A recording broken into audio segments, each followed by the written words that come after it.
नमस्कार, मैं Sonali Kulkarni. Crime petrol सतर्क के जस्टिस रीलोडेड इस श्रृंखला के आज के एपिसोड में आपका स्वागत करती हूँ। बेटी पढ़ाओ बेटी बचाओ का नारा हमें जगह जगह देखने सुनने को मिलता है। विमेन एम्पावरमेंट की बातें भी हम अक्सर सुनते हैं, लेकिन हम सभी जानते हैं कि देश की राजधानी हो या कोई छोटा सा गांव, औरतों की सुरक्षा को लेकर अक्सर सवाल खड़े होते हैं। स्कूल जाने वाली बच्ची हो या ऑफिस में काम करने वाली लड़की, हर औरत के जहन में एक खौफ छिपा होता है। एक अनजान डर हर कामकाजी औरत की जिंदगी का हिस्सा बन चुका है।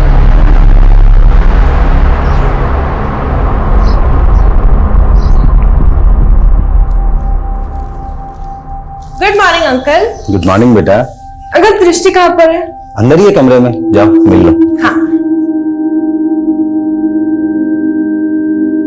दृष्टि,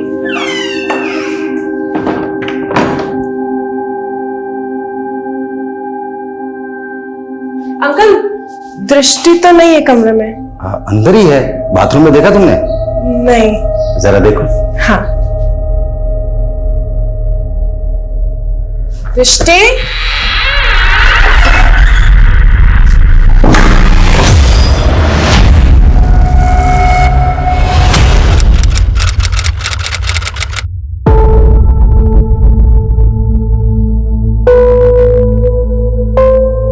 मान ले आज से तेरा नया जन्म हुआ है। जो भी हुआ सब भूल जा।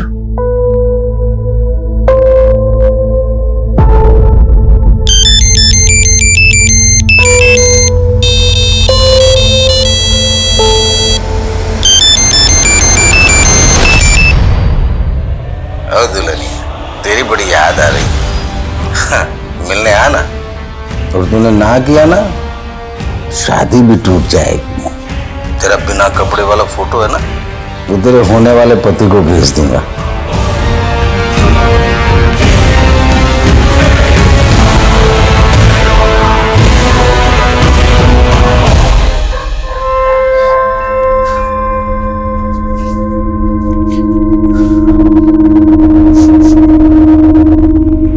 लड़की रुक।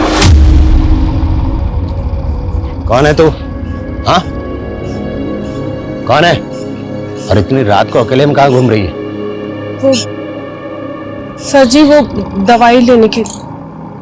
पर इस गली में तो कोई दवा की दुकान नहीं। झूठ बोल रही है ना तू? घरों में ताका झाकी कर रही है चोरी करने के लिए। नहीं सर, मैं चोर नहीं हूँ, मैं अच्छी लड़की हूँ। तो इस अच्छी लड़की का नाम क्या है? जी, नगमा। और रहती कहाँ है? वो यहाँ से दूसरी गली, राजनिवास। चल, मैं तुझे घर छोड़ देता हूँ। चल।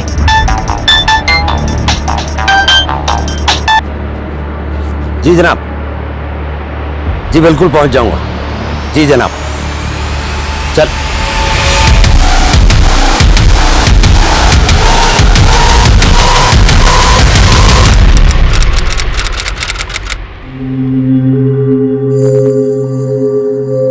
लड़की, लड़की रुक। लड़की,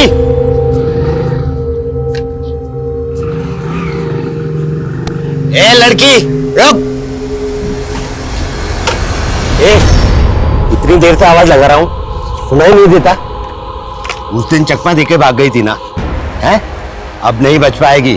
पूरा राजनिवास छान मारा मैंने, कोई नगमा नाम की लड़की नहीं रहती वहां। तेरा असली नाम नगमा नहीं है ना? बोल। देख बेटी, तेरी जैसी मेरी बेटी भी है। तुझे कोई परेशानी है तो मुझे बता, मैं तेरी मदद करूंगा। आप मेरी मदद नहीं कर सकते। इस दुनिया में कोई किसी की मदद नहीं करता है, कोई किसी का सगा नहीं होता। हाँ बिल्कुल सच है ये। पुलिस की नौकरी में फैमिली को ज्यादा टाइम नहीं दे पाते। ऊपर से होली दिवाली जैसे त्योहारों पर तो फैमिली के साथ सोशल डिस्टेंसिंग कुछ ज्यादा ही हो जाती है। वो क्या है, एक्शन में रहने के लिए इमोशन को साइड में रखना पड़ता है। धीरे धीरे ये हमारा नेचर बन जाता है, आदत में शुमार हो जाता है। लेकिन एक केस था, शुरुआत तो उसकी बस एक ऑर्डर फॉलो करने से हुई थी, लेकिन उस केस ने मुझे और मेरे नजरिए को पूरी तरह से बदल के रख दिया। इंटरनेशनल वुमेन्स डे को ध्यान में रखते हुए ऊपर से ऑर्डर मिले हैं कि जितने भी औरतों के खिलाफ हुए अपराध के अनसॉल्व केसेस हैं पूरी ओपन किए जाए। जिन जिन केसेस में औरतें विक्टिम है वो सबकी लिस्ट बनाओ और शाम तक ये सारी फाइल्स मुझे मेरे टेबल पे चाहिए।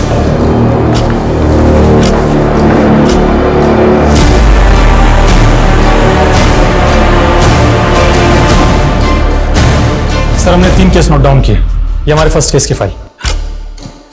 सर बीना कश्यप नाम की औरत की 2010 में दिन दहाड़े हत्या हुई थी। बीना और उसका पति हरी दिहाड़ी मजदूरी का काम करते थे। बिहार से यहाँ रोजी रोटी के लिए आए थे। सर काफी समय तक जांच चली लेकिन कुछ भी पता नहीं चला। इस हरी से कांटेक्ट करो और इस केस के इन्वेस्टिगेटिंग ऑफिसर से भी इस केस की डिटेल्स निकालो। और सर ये दूसरा केस शबीना अहमद का है। सर लोकल इन्वेस्टिगेशन के मुताबिक शबीना का किसी फारूक नाम के लड़के से अफेयर था। शबीना और फारूक दोनों ने भागने की भी कोशिश की थी। पुलिस ने काफी ढूंढा दोनों को, पर शबीना और फारूक दोनों में से किसी को कुछ पता नहीं चला। शबीना और फारूक दोनों के परिवारों की डिटेल्स निकालो। ओके सर ये हमारे तीसरे केस की फाइल। सर इस औरत का मर्डर 2012 में हुआ था। शादीशुदा थी लेकिन अकेली रहती थी और इसका पति कुवैत में काम करता था। इस केस की भी डिटेल्स निकालो। फिलहाल इन 3 केसेस में काम करते हैं। Okay sir.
उग्रवादियों द्वारा किए गए इस बम विस्फोट में लोकप्रिय जननायक योगेश सैनी का निधन हो गया।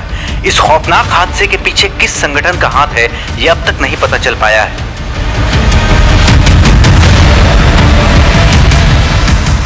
सर बीना कश्यप के केस में एक अजीब बात पता चली है। सर बीना की हत्या के 2 महीने के अंदर अंदर उसके पति हरी ने दूसरी शादी कर ली थी। हरी के बारे में कुछ पता चला? हाँ सर। सर हरी बिहार के बेनीपुर गांव का रहने वाला है। लोकल पुलिस को डिटेल्स भेज दी। तो ये case number 2 Shabina Ahmed. Sir Shabina और फारूक दोनों की फैमिलीज पुराने पते पर नहीं रहती है और पड़ोसियों को भी इनके बारे में कोई जानकारी नहीं है। और अंदर तक जाओ, शायद शबीना की कोई सहेली या फारूक का दोस्त मिल जाए गली मोहल्ले में। और ये केस नंबर 3, इसकी क्या अपडेट है? सर ये औरत जिस किराए के घर में रहती थी उस घर के मकान मालिक ने सालों पहले वो घर बेच दिया और पड़ोसियों से भी कोई नई जानकारी नहीं मिली है। वैसे सर खबरियों काम पर लगा दिया है।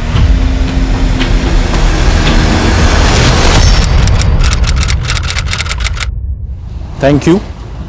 देखिए मेरे लिए बहुत ही ऑनर की बात है कि ये यंग अचीवर अवार्ड के लिए मुझे चुना गया एंड आई रियली होप कि मेरी कहानी से बाकी यंगस्टर्स भी इंस्पायर होंगे। अरे वाह गोल बेटा, तूने तो कमाल कर दिया। अरे तेरे माँ बाप के मरने के बाद मुझे इसी बात की फिक्र थी कि मैं तुझे और इस बिजनेस को कैसे संभालूंगा, पर देखो उस भगवान की कृपा से आज। दादाजी जो भी किया है मैंने किया है, आप प्लीज इसका क्रेडिट भगवान को मत दीजिए, मैं प्रसाद ले रहा हूं। Sir parcel. दादाजी एक मिनट।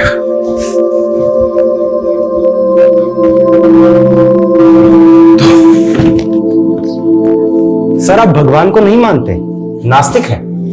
देखो मैं इन सब पे विश्वास नहीं करता हूँ, मैं साइंस और लॉजिक को ज्यादा मानता हूँ। ये लो। और हाँ ये प्रसाद खा लेना। हाँ बोलो। अरे मैंने तुम्हें जितना कहा है तुम उतना बजट कोट करो ना, तुम शिकावत की टेंशन क्यों ले रहे हो? हाँ मैं तुम्हें मेल कर रहा हूँ। बेटा विमल कोई परेशानी है? दादाजी वो शेखावत हमें पैसों के दम पे खरीदना चाहता है। लेकिन बेटा वो शेखावत बहुत खतरनाक आदमी है, जरा संभल के। लेकिन अगर मैं सही हूं तो मैं क्यों डरूं उससे? दादाजी आप टेंशन मत लीजिए, मैं मैनेज कर लूंगा।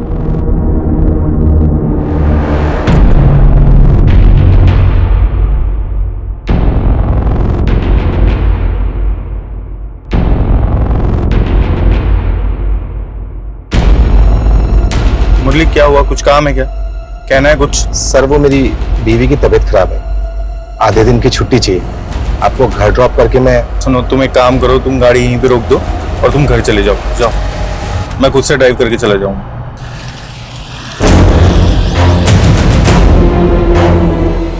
हेलो, हाँ विमल सर निकल चुके। चलो चैप्टर समझ में आया? ठीक है, अब कल कंटिन्यू करते हैं, मुझे कहीं जाना है। जयंती बोलो। मैम, ये आपके हाथ में क्या लिखा है? ये उर्दू लैंग्वेज में कमल लिखा है। कमल यानी लोटस? पर आपका नाम तो मधु है, तो आपके हाथ पे ही लोटस क्यों? तेरे ना सवाल कभी खत्म नहीं होते। चल भाग जा ऐसे, वरना ज्यादा होमवर्क दे दूंगी। बाय पूरा कंप्लीट चाहिए होमवर्क मुझे।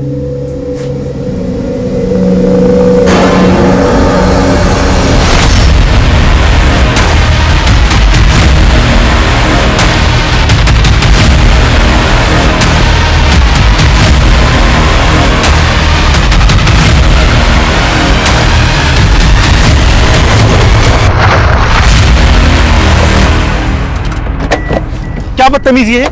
आपको दिखाई नहीं दे रहा?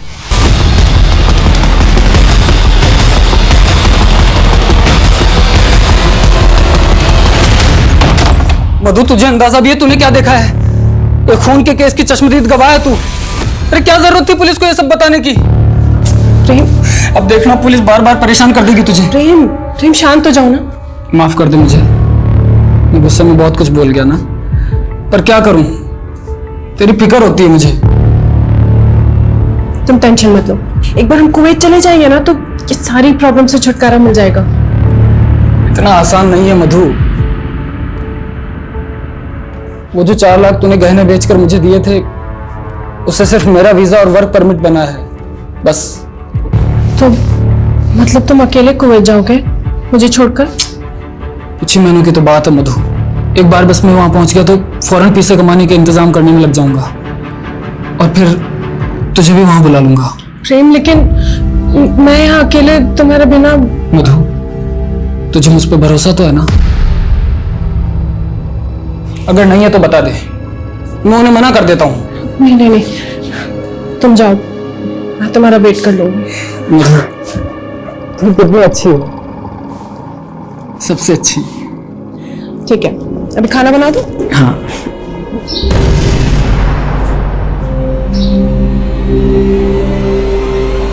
मधु मान गई। सर, बीना कश्यप के मर्डर केस में हमारा पहला सस्पेक्ट उसका पति हरि है। सर, लोकल पुलिस इसके गांव गई थी तो पता चला है कि अब वहां पर नहीं रहता है। और सर, एक पड़ोसी से पूछताछ करने पर मालूम चला है कि पिछले कुछ सालों से ये केरला में दिहाड़ी मजदूरी का काम कर रहा है और 2 साल से अपने गांव भी नहीं लौटा है। केरला पुलिस को इसकी अपडेट भेजो। और ये केस नंबर 2, शबीना अहमद, इसकी क्या प्रोग्रेस है? सर, शबीना के बारे में तो कुछ भी पता नहीं चला है, लेकिन फारूक के बारे में पता चल गया है।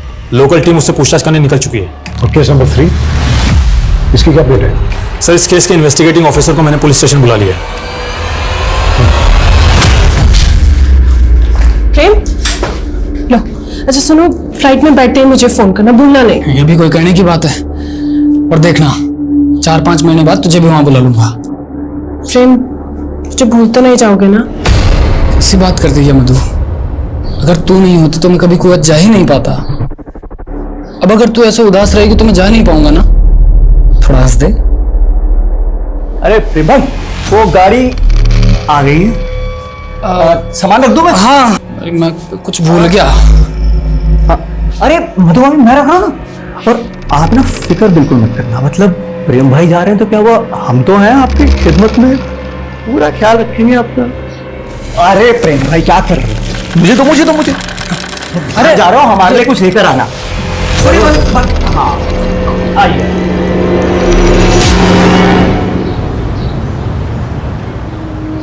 जयंती, हुआ सॉल्व? दिखा। हाँ, अरे नहीं देख, ऐसे करेगी तो हमेशा गलत ही आंसर आएगा ना, तुझे बोला था। जयंती इधर ध्यान दे, इस मेथड से ट्राई कर, मैं वापस आती हूँ, चेक करूंगी। अस्सलाम वालेकुम। वालेकुम अस्सलाम। वो दरअसल क्या है ना,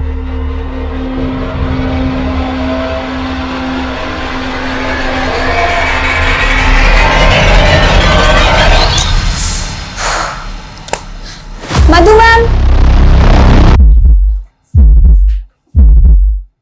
मधु मैम,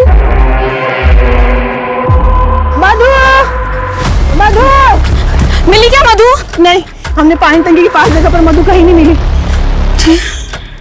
मैं वहां देखकर आता हूँ। हम उधर देखते हैं। हाँ गौतम भैया, मधु मैडम तो पता चला क्या? अरे नहीं भाभी, सारे में देख लिया, कहीं पता नहीं चल रहा मधु भाभी का।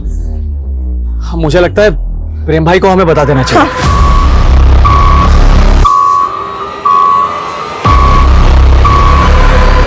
हेलो प्रेम भाई,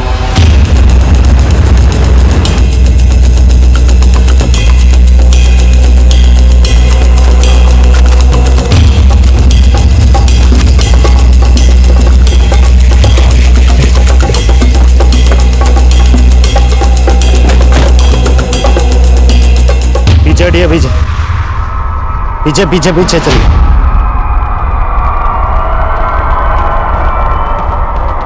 इस लड़की को पहले कहीं देखा है मैंने। कहाँ देखा था? आसपास मालूम करो, शायद किसी को पता हो कि कौन है ये। जी सर। सर, लड़की की पहचान हो गई सर। मधु नाम है इसका। बच्चों को ट्यूशन पढ़ाया करती थी, यहीं पास के मोहल्ले में रहती थी। आज सुबह ही अचानक गायब हो गई थी सर। आखिरी बार किसने देखा था इसे? जयंती बेटा, डरने की कोई बात नहीं है, अच्छी तरीके से याद करके बताओ। जो आदमी तुम्हारी मधु मैम से मिलने आया था आज, वो कैसा दिखता था? अंकल मैंने उनका चेहरा नहीं देखा, लेकिन वो इतने लंबे थे। अच्छा, क्या एज होगी उनकी? मतलब बाल काले थे, सफेद थे, कुछ याद है? काले थे और मधु मैम के सामने होने के कारण मैं उनका चेहरा नहीं देख पाई। वो आपस में कैसे बात कर रहे थे? मतलब लड़ाई कर रहे थे या प्यार से बात कर रहे थे? वो तो मुझे पता नहीं, लेकिन अंकल ने उन्हें अस्सलाम वालेकुम बोला था। अस्सलाम वालेकुम। और अंकल के हाथ में कुछ सिल्वर कलर का ब्रेसलेट था। इस लड़की को ड्रग्स के इंजेक्शन दिए गए थे। उसके बाद गोंद से इसकी आंखें, नाक और मुंह को चिपका दिया गया। सफोकेशन से इसकी मौत हो गई थी। मुझे लगता है कि मारने वाले इन्वेस्टिगेशन से सामने क्या है? जो सामने आया उससे तो केस सुलझने की बजाय और उलझ गया।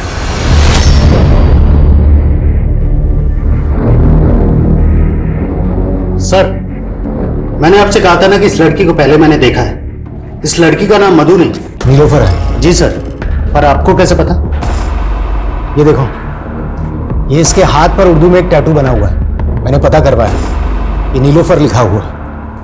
और पोस्टमार्टम से ये भी पता चला है कि इसके साथ में गैंगरेप हुआ था और गोंद से इसके जो आंख, नाक, मुंह को चिपकाया गया था, उस वजह से सफोकेशन हुआ और इसकी मौत हो गई। तो बस केस के बारे में और क्या पता चला? ये देखिए सर, नीलोफर और मधु की मिसिंग फाइल। उसके फादर अयूब ने मिसिंग कंप्लेंट लिखवाई। तो ये नीलोफर रेवाड़ी की रहने वाली थी। लेकिन नीलोफर से मधु क्यों बनी? फिर हमने नीलोफर के पति प्रेम से बात की, जो उस वक्त कुवैत में था। जी। उसने बताया कि ये दोनों आपस में प्यार किया करते थे, लेकिन दोनों के प्यार के बीच मजहब आ गया, इसलिए दोनों ने भागकर शादी कर ली। और फिर नीलोफर के घर वालों से बचने के लिए नीलोफर का नाम बदलकर मधु कर दिया गया। नीलोफर की मिसिंग कंप्लेंट उसके फादर अयूब ने लिखवाई। जी। हमने अयूब को ढूंढा लेकिन मिला नहीं। पड़ोसी ने बताया कि बदनामी के डर से उसने अपना घर बदल लिया। और आपने केस क्लोज कर दिया? जी नहीं, हमने और एंगल टटोले। सर, मुझे लगता है कि ये केस नीलोफर के अतीत से जुड़ा हुआ है। नीलोफर की बीती जिंदगी में जाने से कुछ नहीं होगा। जो आदमी नीलोफर से मिलने आया था, उसी ने उसका मर्डर किया। तो सर, इलाके के सारे स्ट्रीट को उठा ले। जयंती बेटा, डरने की कोई बात नहीं है। अब ध्यान से देखकर बताओ इनमें से कौन था।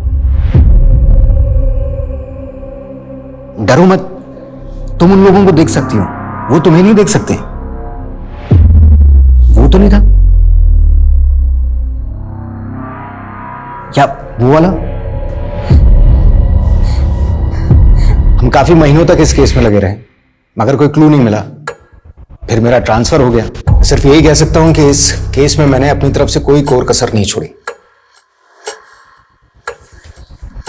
आपने कोई कसर नहीं छोड़ी। क्या आपने नीलोफर के पति प्रेम को इंट्रोगेट किया? जो आदमी नीलोफर से मिलने आया था, क्या उसके अलावा आपके पास कोई दूसरा सस्पेक्ट था? क्या ये पॉसिबल नहीं है कि नीलोफर ऑनर किलिंग का शिकार हुई, उसके पिता अयूब ने ही उसका मर्डर किया हो? जी नहीं, अब ये बताइए कि किस बेसिस पे आप इस नतीजे पर पहुंचे कि जो आदमी नीलोफर से मिलने आया था, उसने नीलोफर को मारा है? अगर उसका इरादा नीलोफर को मारने का होता तो क्या वो जयंती की मौजूदगी में आता? और अगर वो जयंती की मौजूदगी में आया भी तो क्या उसको जिंदा छोड़ता? एक्चुअली इस तरह से हमने सोचा ही नहीं। इस केस को हमें शुरू से इन्वेस्टिगेट करना होगा। सबसे पहले यह पता लगाओ कि नीलूफर का पति अभी भी कुवैत में है या इंडिया लौटा है। सर, और सर नीलोफर की स्टूडेंट जयंती, जिसने आखिरी बार नीलोफर को देखा था, उसके बारे में पता लगाता हूं। जिस ब्रुटैलिटी के साथ नीलूफर को मारा गया, सफोकेशन से मरी वो, उससे तो यही लगता है कि किसी की गहरी रंजिश हुई होगी नीलूफर के साथ। सर, नीलोफर के पिता अयूब ने अपनी बेटी की मिसिंग कंप्लेंट तो फाइल की थी, लेकिन उसकी मौत के बाद से एकदम से गायब हो गया। अयूब ने समाज के डर की वजह से अपनी बेटी को नहीं अपनाया होगा, या फिर वजह कुछ और रही होगी। अयूब भाई, अब नीलोफर काफी बड़ी हो गई है, उसकी शादी के बारे में आपने कुछ सोचा या नहीं? अगर उसकी अम्मी जिंदा होती तो अच्छा सा लड़का ढूंढ देती नीलोफर के लिए। अरे आप एक बार बोलकर तो देखिए, नीलोफर के लिए एक से एक लड़कों की लाइन लगा देंगे। 2 जगह बात चलाई है, अगर जवाब नहीं आता है तो बताऊंगा। जी जरूर।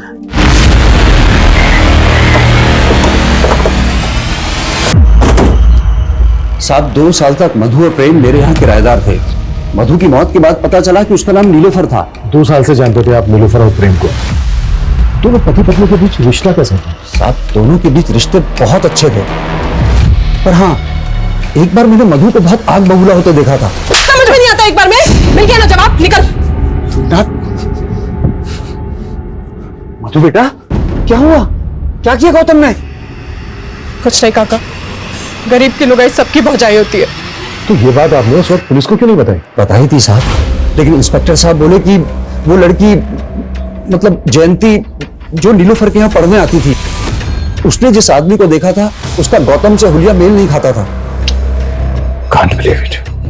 अच्छा बोल, इस हादसे के बाद आपकी नीलूफर के पति प्रेम से बात हुई थी? एक बार सर, वो अपना सामान लेने वापस आया था नीलोफर की मौत के करीब 1 साल बाद।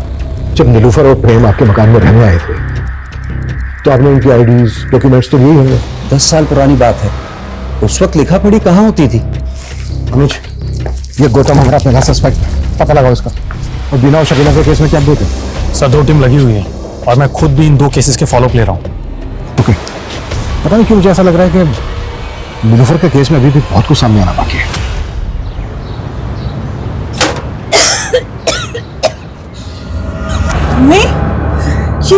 ये क्या हालत बना रखी है आपने अपनी? नीलूफर, तू यहाँ क्यों आई है? अम्मी, मना किया था ना तुझे आना। आप क्या कर रहे हो? इधर बैठो, इधर बैठो। आ जाओ, आ जाओ। पानी पिएगी? मैं पी लूंगी, आप बैठो।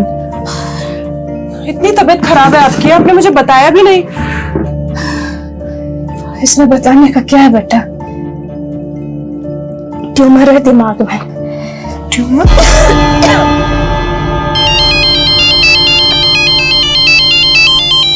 हाँ हेलो गौतम, मेरी अभी अम्मी के डॉक्टर से बात हुई। उन्होंने बोला कि अम्मी के इलाज के लिए 6 लाख रुपए लगेंगे। 6 लाख? नीलोफर, इतने रुपए कहाँ से आएंगे? कुछ समझ में नहीं आ रहा क्या करूं। मेरे पास करीबन 1 लाख रुपए रहेंगे, लेकिन बाकी के पैसे। गौतम, तुम कुछ करो ना। अरे नीलोफर, अब मैं क्या करूंगा इसमें? लेकिन हाँ सुन, तू अगर चाहे ना तो तेरे लिए ये 6 लाख रुपयों का जुगाड़ करना कोई मुश्किल बात नहीं है, अगर तू चाहे तो। समझ रही ना क्या क्या कह रहा हूं मैं?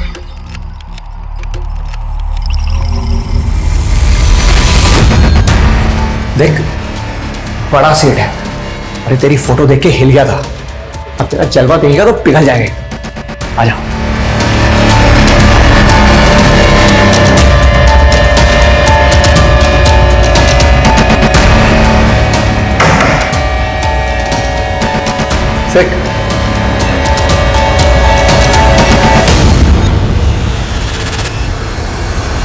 सर, बीना के पति हरी ने बताया कि उसने बीना की मौत के तुरंत बाद शादी सिर्फ अपने 2 बच्चों के लिए की थी, जिन्हें वो अकेले संभाल नहीं पा रहा था। हरी ने उस वक्त किसी पे शक जताया था?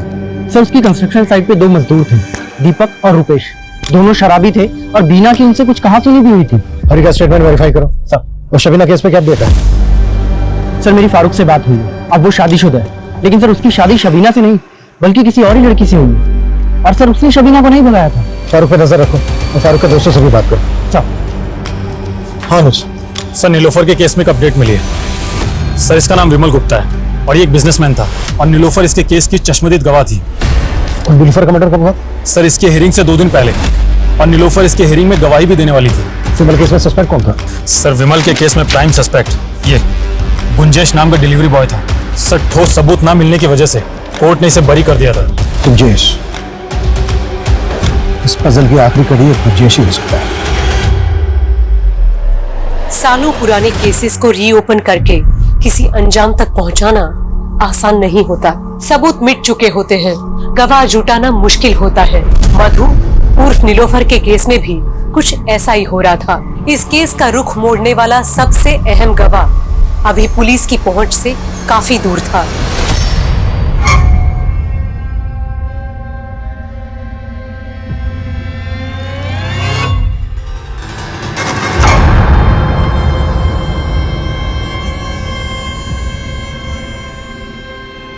अच्छा सुनो, मैं जा रही हूँ, शाम तक लौटूंगी। Okay darling.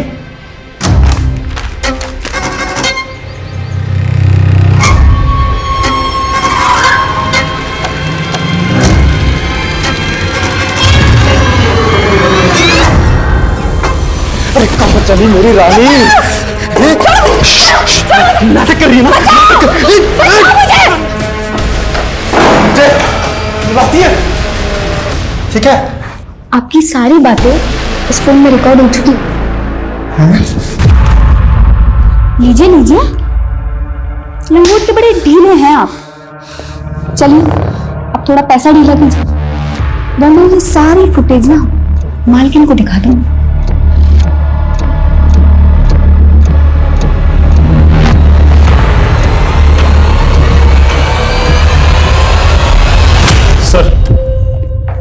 Sir delivery boy Gunjesh के बारे में कुछ भी पता नहीं चला है, लेकिन नीलोफर को आखिरी बार जिस लड़की ने देखा था, जयंती। हाँ सर उसके बारे में पता चल गया है। वो दिल्ली में मेड का काम करती है।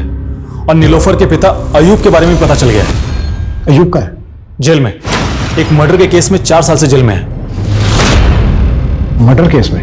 हाँ सर। और सर एक चौंकाने वाली बात पता चली है। अयूब के बीवी बच्चे मेवात में रहते हैं। जब मैंने उनसे बात की तो पता चला है कि अयूब की कोई नीलोफर नाम की बेटी ही नहीं है। नहीं यार, उस कंजे से सिर्फ 20,000 कमा पाई मैं। अब इन छोटी मछलियों से काम नहीं चलने वाला, कोई बड़ी मछली फंसानी होगी। तू एक काम कर, मुझे साउथ दिल्ली के ऐसे 5 रईसों के नाम दे जो हवस के पुजारी भी होने चाहिए और अमीर भी। ठीक है, 1 मिनट।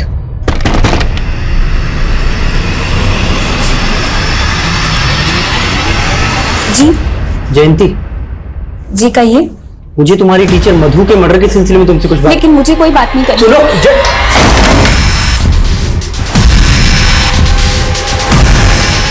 सब कौन नीलोफर? मेरी उम्र हो गई है, इसलिए कुछ याद नहीं रहता। आप क्यों मुझे परेशान कर रहे हैं? कम से कम जेल में तो चैन से रहने दीजिए। अच्छा, जेल में लोग चैन से रहने नहीं, सजा काटने आते हैं। एक मदद कर हमारी ये जानने में कि नीलोफर की मौत कैसे हुई थी। नहीं तो तुझे तेरी बेटी नीलोफर का कातिल साबित करना हमारे लिए कोई बड़ा काम नहीं होगा। चल बोल, कैसे हुई थी तेरी बेटी नीलोफर? नीलोफर मेरी बेटी नहीं थी साहब, नीलोफर कॉल गर्ल थी। देखते ही भाग गई थी साहब मुझे। नीलोफर को अपनी अम्मी के इलाज के लिए पैसों की जरूरत थी, तो मैंने पैसे देकर उसे खरीद लिया उसके दलाल गौतम से। 7 लाख रुपए देकर 7 महीने के लिए खरीदा था साहब उसे, पर साहब वो सिर्फ 2 महीने में भाग गई। तो तूने नीलोफर का बाप बनकर उसकी मिसिंग कंप्लेंट फाइल करवाई? तो और क्या करता साहब, सारे अड़ोसी पड़ोसी मेरे पीछे पड़ गए साहब। इसलिए मार डाला उसको? नहीं साहब, मुझे तो खुद नीलोफर की मौत की खबर अखबार से मिली साहब। मेरे तो पैसे भी गए और लड़की भी गई साहब।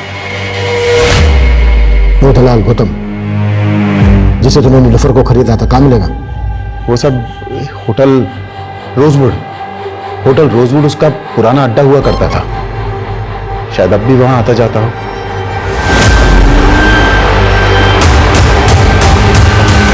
सर नीलोफर के केस में कड़ियां तो जुड़ रही हैं, क्योंकि उसके मकान मालिक ने बताया था कि गौतम को उसने थप्पड़ मारा था। कहीं ऐसा तो नहीं है कि शिव गौतम नीलोफर को वापस प्रोस्टिट्यूशन में ले जाना चाहता और नीलोफर तैयार नहीं थी इसके लिए? रोज होटल रूजवेल्ट पे नजर रखो कि गौतम किसी भी हालत में बचना नहीं चाहिए। Okay sir. और हाँ सर, जयंती भी कॉपरेट नहीं कर रही है। जयंती के लिए ऐसे सर एटीटी ने फाइल भेजी, नीलोफर के केस से कनेक्टेड है।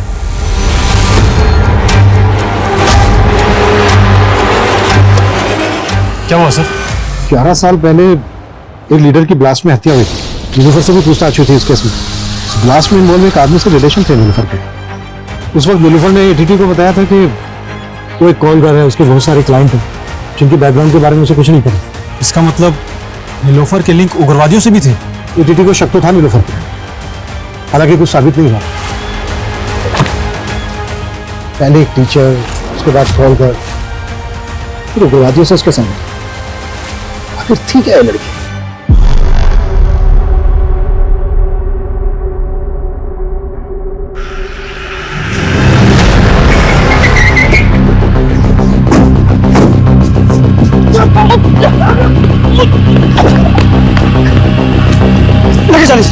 क्या कहा तूने? हाँ साहब, मैं नीलोफर से पहले उसकी माँ रुखसाना के लिए कस्टमर लाता था। रुखसाना भी इसी धंधे में थी साहब, लेकिन वो नहीं चाहते थे कि उसकी बेटी नीलोफर ये काम करे, और यही कारण था कि उसने अपनी बेटी को खुद से दूर रख के पढ़ाया। इधर आ। मैंने कहा था ना तुझसे, ये जगह तेरे लिए नहीं है, फिर यहाँ क्यों आई? अरे रुखसाना क्यों भड़क रही है? तेरे को पता तेरी लड़की पटाखा है, पटाखा। अरे अगर तू बोले तो मुंह तोड़ दूंगी तेरा अगर दोबारा ऐसी बात कही तो। अम्मी, मैं तो तुमसे मिलने के लिए आई थी। बेटा नीलोफर, तुझे मुझसे नहीं, इस पूरी जिंदगी से आंख मिलानी है। तुझे मेरे जैसा नहीं, एक इज्जत की जिंदगी जीनी है तुझे। नीलोफर एक छोटी सी दवाई की दुकान में काम करती थी साहब, लेकिन अजीब बात है, किस्मत उसे वहीं ले आई जहां वो नहीं आना चाहती थी। लेकिन जैसे उसकी जिंदगी में प्रेम आया, वो फिर से उड़ गई साहब। लेकिन तूने उसको ढूंढ निकाला। तू उसको वापस प्रोस्टिट्यूशन के धंधे में लाना चाहता था, उसने मना किया, इसलिए थप्पड़ मारा था ना उसने तुझे। नीलोफर नीलोफर मर चुकी है, मधु बोल। हाँ ठीक है मधु, देख ध्यान से सुन ले। प्रेम ने कुवैत जाने से पहले मुझसे 1.5 लाख रुपए उधार लिए थे। बोल रहा था 2 महीने में लौटा देगा। अब 2 महीने बीत चुके, मेरे पैसे नहीं मिले हैं मुझे अभी तक। गौतम, जैसे ही प्रेम पैसे भेजेगा मैं तुझे दे दूंगी, थोड़ा टाइम रुक जाना। मेरे सर पे भी लोग वसूली करने के लिए बैठे हुए हैं। देख, अगर तूने मेरे पैसे जल्दी नहीं चुकाए ना, तो मुझे उन लोगों को तेरा पता देना पड़ेगा। गौतम प्लीज ऐसा मत करना, देख कुछ और रास्ता होगा ना। कोई और रास्ता?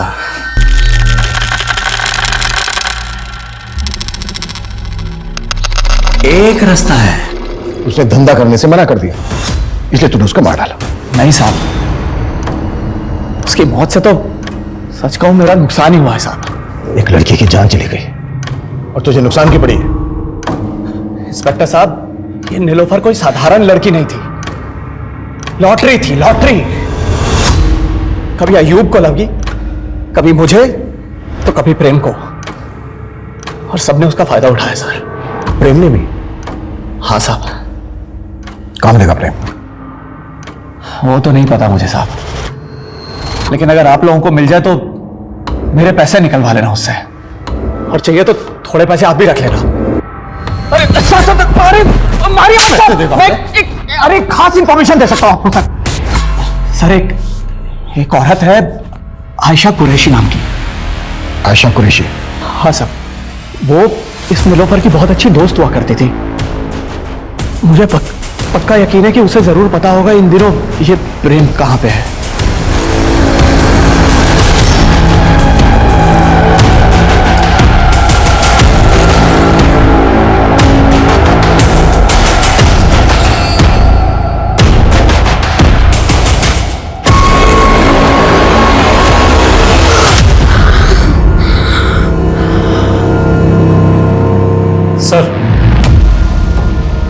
सर गौतम सही कह रहा है, आयशा अलवर में ही रहती है।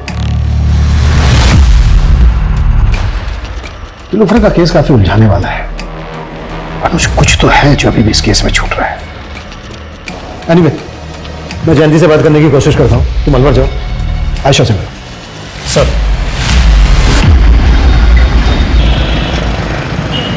जी सर, नीलोफर और मैं पहले एक ही मोहल्ले में रहते थे। कुछ ही दिनों में दोस्ती भी हमारी अच्छी हो गई थी। प्रेम के साथ खुश थी सर वो, लेकिन ये गौतम उसे बहुत तंग करता था सर। बार बार उसे वापस से धंधे में बैठने के लिए दबाव डालता था। हो ना हो सर, ये गौतम ने ही उसे मारा है। अगर गौतम ने नीलोफर को मारा है तो वो बचेगा नहीं, लेकिन हमारा प्रेम से बात करना बहुत जरूरी है। कुछ बता सकती हो प्रेम के बारे में? सर, मुझे प्रेम के बारे में कुछ नहीं पता।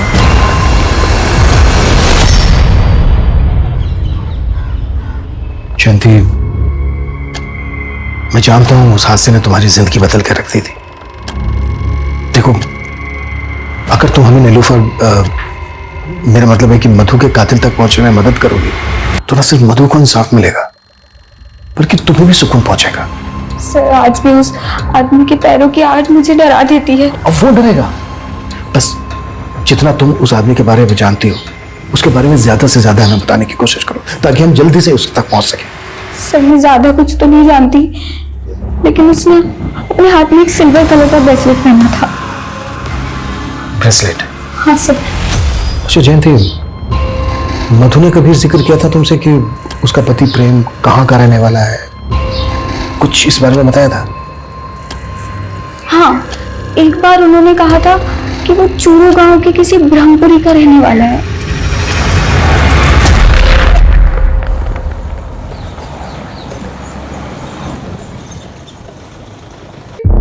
प्रेम शुक्ला?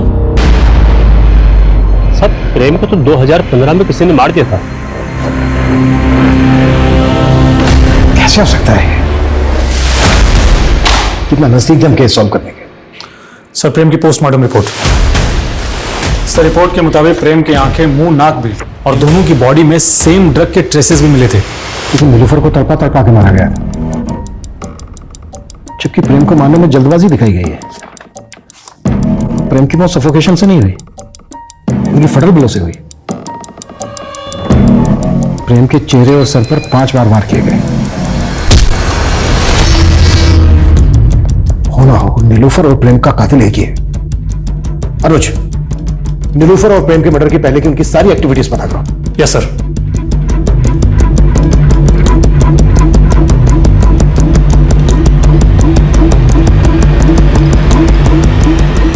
सर, सुनील कुमार नाम के एक सुनार का पता चला है जिससे नीलोफर ने मरने से 3 दिन पहले 3 लाख के गहने बेचे थे।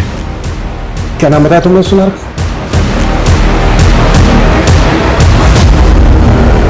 सर, सुनील कुमार। किसी जमाने में मैं भी पुलिस में था, तब से जानता हूं नीलोफर को। उस वक्त वो एक छोटी सी दुकान पर बैठा करती थी, फिर अचानक पता नहीं कहां गायब हो गई और फिर मेरी रिटायरमेंट के बाद वो मुझसे मिली। तब पता लगा कि उसने किसी प्रेम नाम के लड़के से शादी कर ली। उसकी मौत से कुछ दिन पहले उसने मुझे घर पर बुलाया था।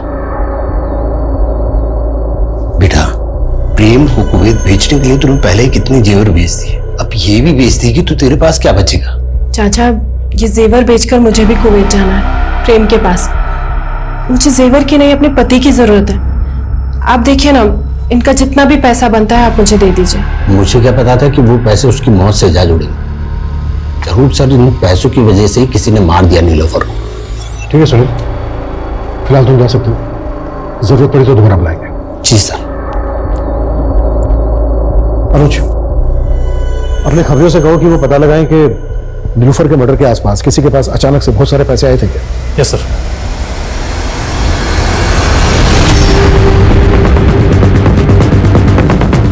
मैं तेरी मदद करूंगा। आप मेरी मदद नहीं कर सकते। इस दुनिया में कोई किसी की मदद नहीं करता है, कोई किसी का सगा नहीं होता। जो करना था मैंने खुद कर लिया।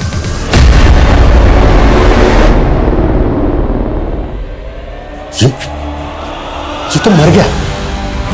तूने किया है सब? कैसे मारा इसे? का इंजेक्शन देकर उससे हार्ट अटैक आ गया इसको। तुझे कैसे पता इस इंजेक्शन के बारे में?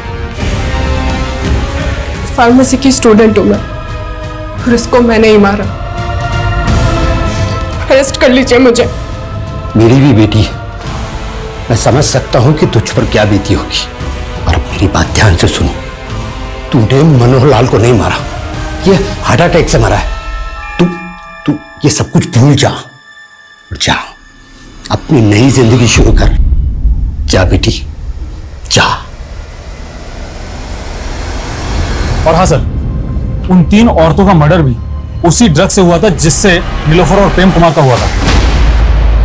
उनकी आंखें और मुंह ग्लू से चिपकाए गए थे? नहीं सर, लेकिन हाँ सर, उन सभी ने नीलोफर की तरह मरने से कुछ दिन पहले कोई जेवर या प्रॉपर्टी बेची थी।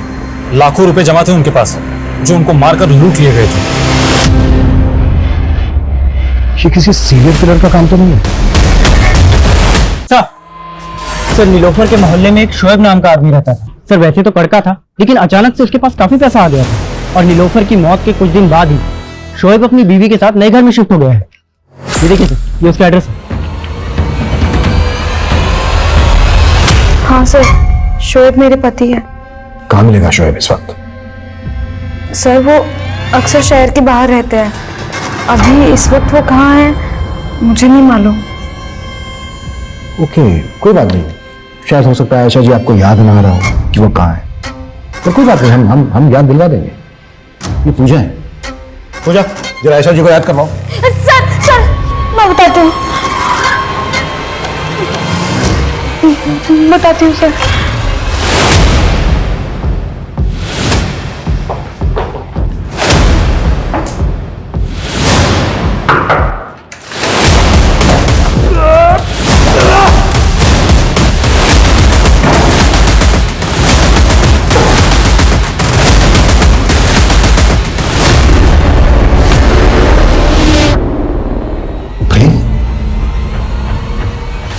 शोएब का है?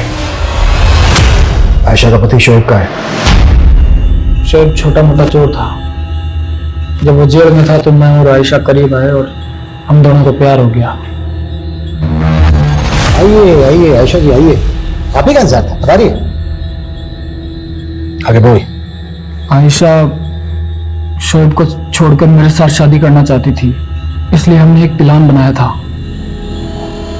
शोएब बहुत पुराने ख्यालातों वाला था और जब वो जेल से छूट कर आया तो आयशा ने उससे बताया कि पैसे कमाने के चक्कर में उसने प्रोस्टिट्यूशन का धंधा करना शुरू कर दिया है। सर मुझे लगा था ये सुन के शोएब बहुत खफा होंगे और मुझे तलाक दे देंगे और फिर तुम प्रेम के साथ शादी कर लोगे। जाहिर सी बात है, ऐसा हुआ नहीं होगा। जी नहीं सर, लेकिन हमने हार नहीं मानी सर। मैंने नीलोफर को बेवकूफ बनाकर उससे पैसे लिए और फिर कुवैत चला गया। तू भी छुटकारा पाना चाहता था नीलोफर से? हाँ, लेकिन वो भी शोएब की तरह मुझे छोड़ने को तैयार नहीं थी। मैं जानती थी शोएब पैसा कमाने के लिए बहुत हाथ पैर मार रहा है। ये बात आयशा ने कुवैत फोन करके मुझे बताई। मुझे एक आइडिया आया। मैंने शोएब को नीलोफर का खून करने के लिए पैसे का लालच दिया था और वो मान गया। अस्सलाम वालेकुम। वालेकुम अस्सलाम। जी दरअसल वो आयशा की तबीयत अचानक से बिगड़ गई है, आप चलिए ना मेरे साथ। चलिए। आंख नाक और मुंह पर गोंद डालकर उसे मार डाला। नीलोफर के बाद शोएब की बारी थी। प्रेम जब कुवैत से लौटे तो हमने शोएब को भी ड्रग का इंजेक्शन दिया और नीलोफर की तरह उनकी आंखों में, नाक में और मुंह में ग्लू डाल दिया और सर पे पत्थरों से कई बार वार किया। मैंने शोएब को मेरे कपड़े पहना दिए और मेरा वॉलेट और सारे कागजात भी उसके जेब में रख दिए ताकि सबको लगे कि शोएब नहीं प्रेम मारा गया है। नीलोफर की आंखें, नाक, मुंह, इन सब जगहों पर ग्लू क्यों डलवाया? इतनी बेरहमी से क्यों मरवाया उसको? क्योंकि उसने मेरी आंखों में धूल झोंकी थी। उसने मुझे अपने अतीत के बारे में नहीं बताया था। और तूने जो इतने लोगों की आंखों में धूल झोंकी है वो? और शोएब को इस तरह से क्यों मरवाया तूने?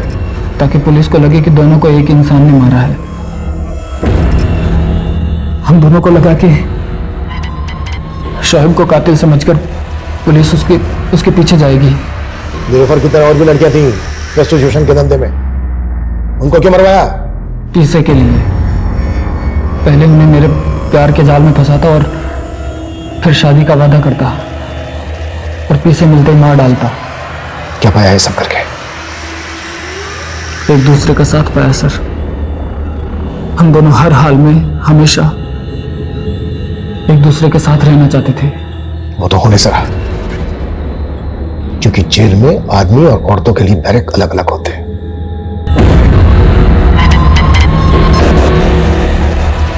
मधु उस नीलूफर की कहानी ने मेरी अब तक की क्राइम की समझ पर कई सवाल या निशान खड़े कर दिए। मुझे एहसास हुआ कि कभी कभी इंसान पूरी तरह से सही या गलत नहीं होता है। कई बार इंसान हालातों के आगे मजबूर भी होता है। इसलिए आप सभी से मेरा अनुरोध है कि किसी को भी जज करने से पहले एक बार उसके हालातों के बारे में जरूर सोचें। रीओपन किए गए तीनों केसेस को सॉल्व करने में पुलिस कामयाब रही।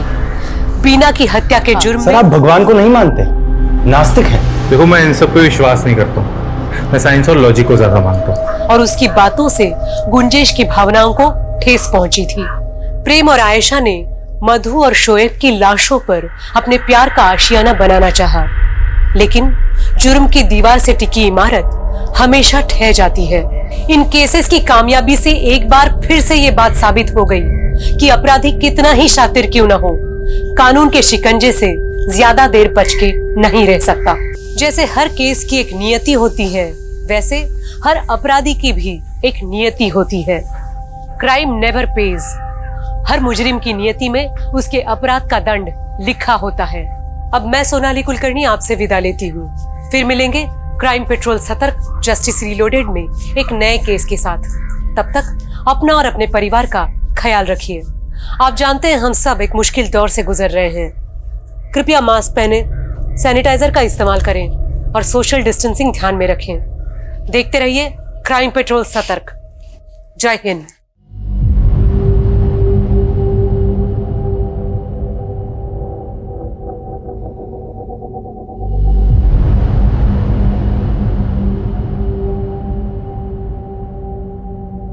हे दोस्तों, व्हाट्सअप, आई एम बैक। तो दोस्तों, मैंने सोचा है कि आज आपके लिए मेंटल हेल्थ के बारे में कोई स्पेशल वीडियो बनाऊं। एज पर यू नो कि 2 साल में मेरा पैरामेडिकल कोर्स पूरा हो जाएगा। लेकिन क्या आपको पता है कि आजकल के कॉम्पिटिटिव माहौल की वजह से लोगों में और छोटे बच्चों में मेंटल स्ट्रेस कितना बढ़ रहा है? नहीं ना? और इसी की वजह से हमें अलग अलग लोगों को अलग अलग पर्सनैलिटी डिसऑर्डर का सामना करना पड़ता है। तो दोस्तों, लेट्स स्टार्ट। और हाँ, इस वीडियो को अपने दोस्तों में शेयर करना और लाइक करना ना भूलिए। तो दोस्तों, शुरू करते हैं हम आज का अपना नया सेशन।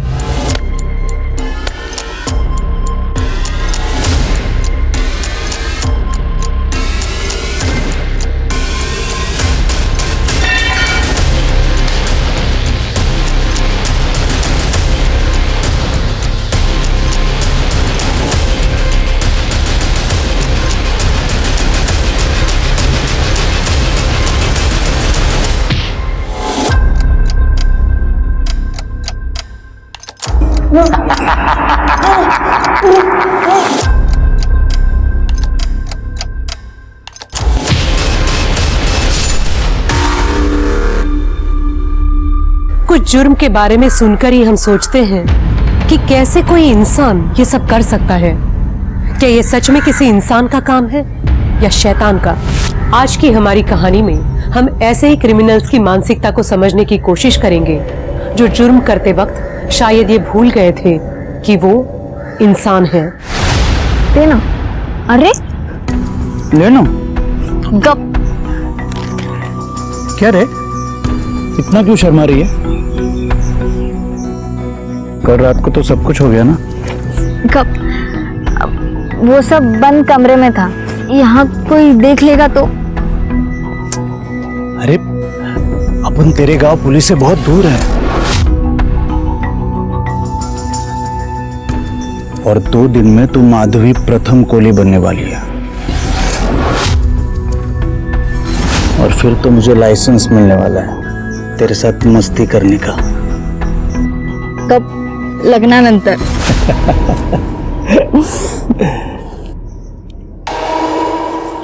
प्रथम, बहुत डर लग रहा है और बहुत खुश भी हूँ। तो चिप्स खा, मैं थोड़ा हल्का होके आता हूँ।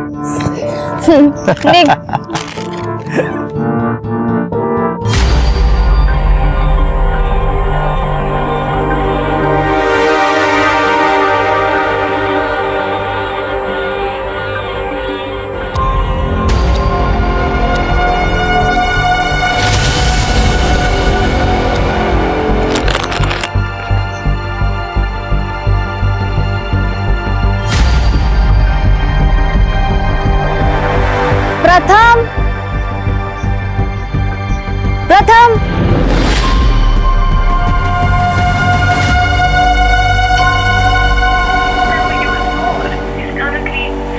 फोन कैसे बंद आ रहा है?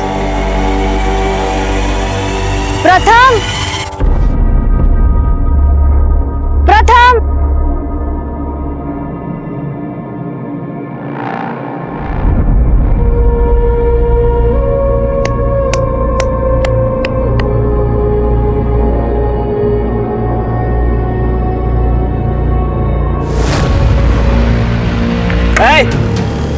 ये प्राइवेट प्रॉपर्टी है, इधर नहीं आने का।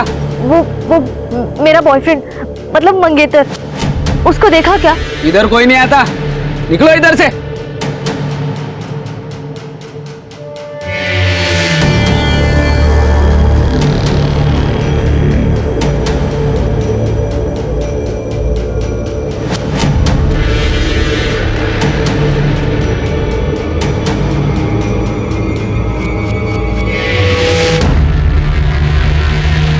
हाँ बेटा, क्या चाहिए? काका, वो मेरे मंगेतर बाथरूम गए थे, काफी देर हो गई, वो यहाँ आए थे क्या? कौन मंगेतर?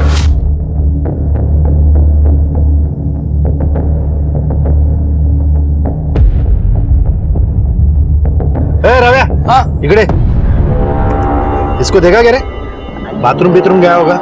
हाँ देखे ना। अबे इसको नहीं मैडम, मैं अभी बाथरूम धो के आया, अगर आया भी होगा तो अब तक निकल गया होगा। निकल गया होगा? ऐसे कैसे? हम साथ में आए थे। प्रथम, प्रथम, मैडम, प्रथम, प्रथम, प्रथम,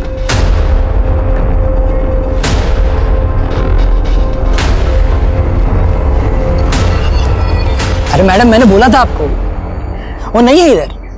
कहीं आपको अप्रैल फूल तो नहीं बना?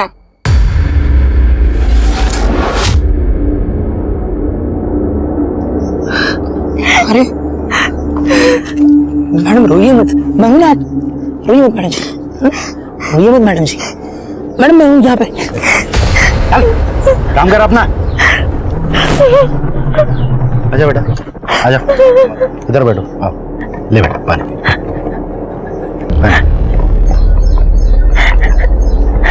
शादी नहीं हुई ना तुम्हारी?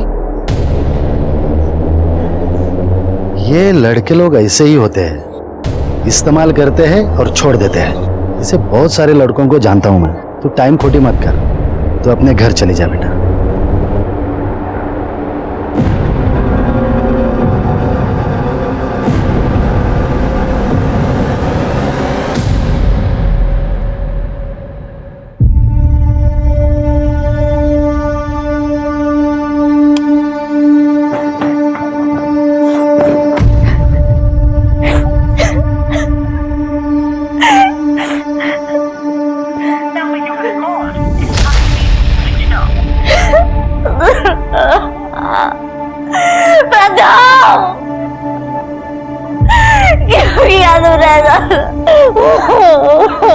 अगर मैं कभी भी कोई भी प्रॉमिस करके नहीं निभाऊं ना, तो समझ लेना कि मैं जिंदा ही नहीं हूं। मैं तुम्हें कभी भी धोखा नहीं दे सकता माधवी। बहुत प्यार करता हूं मैं तुझसे।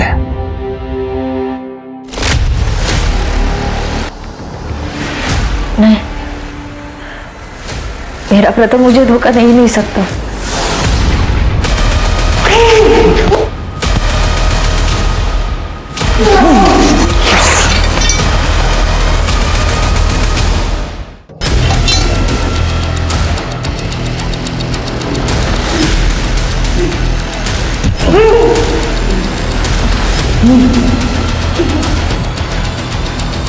लड़की बात साला।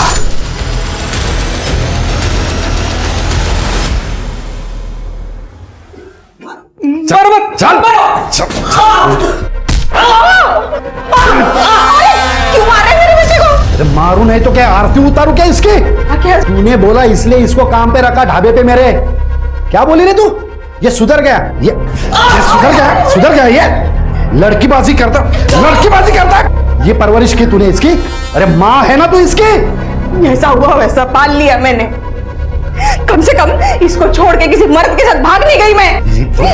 शांपत्य मत कर, ज्यादा शांपत्य मत कर। संभाल तेरे बेटे को और सुधार इसको। सुधर जा, मैं तो पूरे कारनामे तेरे पुलिस को बताऊंगा, फिर जिंदगी भर सड़ता रहेगा जेल में।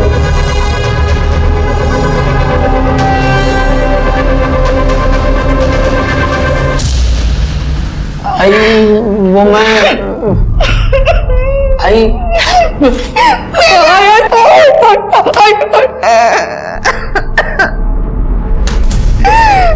अरे तेरे लिए मैं ये अचार पापड़ बेचती हूँ ताकि मरने से पहले तेरे लिए पैसा जमा करके जा सकूं, और तू लड़कीबाजी करता है। क्यों समझता नहीं तू? वो लड़की रो रही थी तो उसको चुप कराने के लिए मैं उसको हाथ लगाया। तेरा बाप किसी दिन आके हम दोनों को चुप करा देगा। पहले खुद को तो संभाल, बाद में बाकी लोगों को संभालना। उस ढाबे के सिवा तेरे पास आई क्या? संभल जा, नहीं तो किसी दिन तेरा बाप किसी नाजायज बच्चे को उठा के उस ढाबे पे बिठा देगा। फिर क्या करेगा तू? मेरा बाप है ना तपस्या, बहुत बड़ा वाला है, खुद चाहे जो करे, इधर मेरे को ज्ञान देने से नहीं चुकता। खुद तो मेरी आई को छोड़ गया किसी जवान लड़की के चक्कर में, और मुझे बोलता है लड़कीबाजी ना करे। बहुत गलत किया तेरे आई के साथ तेरे बाप ने, और बेटा बाप पर ही तो जाता है। हाँ?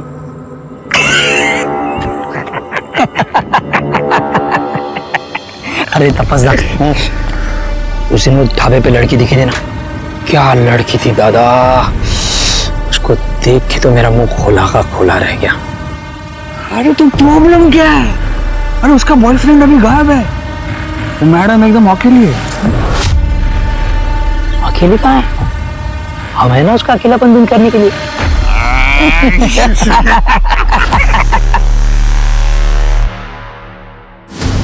इसका मतलब तुम्हारा बॉयफ्रेंड तुम्हें अकेला छोड़कर भाग गया? नहीं सर, मेरा प्रथम मुझे ऐसे छोड़कर नहीं जा सकता, जरूर कुछ तो गड़बड़ है। देखो माधवी, आई अंडरस्टैंड, ये सब बिलीव करना थोड़ा मुश्किल है, मगर हमने ऐसे कई केस देखे हैं जहाँ पे। क्या आपने प्रथम को देखा है? देखा है? नहीं ना, मैं जानती हूँ उसे, वो मेरे साथ ऐसा नहीं कर सकता। जरूर कुछ तो गड़बड़ हुई है सर। सर मुझे लगता है कि मेरे फैमिली ने ये सब किया, वो पहले ही प्रथम को मारना चाहते थे। मामा, मामा, मामा, लगा ना मारो प्लीज। चल, गांव छोड़ के चला जा, तो जिंदा नहीं छोड़ूंगा तेरे को। वैसे भी तू अनाथ है, तेरे आगे पीछे रोने वाला कोई नहीं है, निकल। फिर सर हम गांव छोड़कर यहाँ आ गए, परसों शादी करने वाले थे। सर मेरे फैमिली ने जरूर उसके साथ कुछ किया होगा, प्लीज उसे ढूंढिए, प्रथम के सिवा मेरा कोई नहीं है। तुम्हारे गांव का नाम? बोड़ी गांव।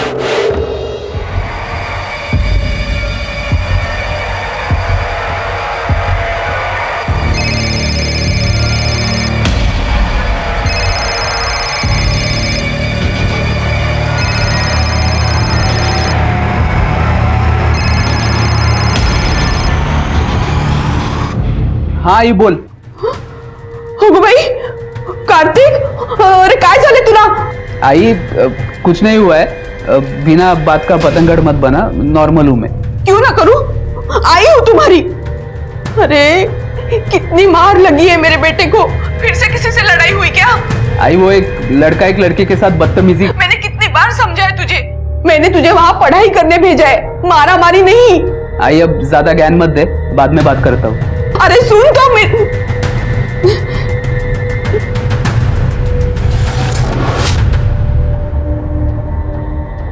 हाय दोस्तों, welcome to my mental health video channel. तो आज हम बात करेंगे कुछ ऐसे लड़कों के बारे में जो लड़कियों के लिए यूज एंड थ्रो का एटीट्यूड रखते हैं।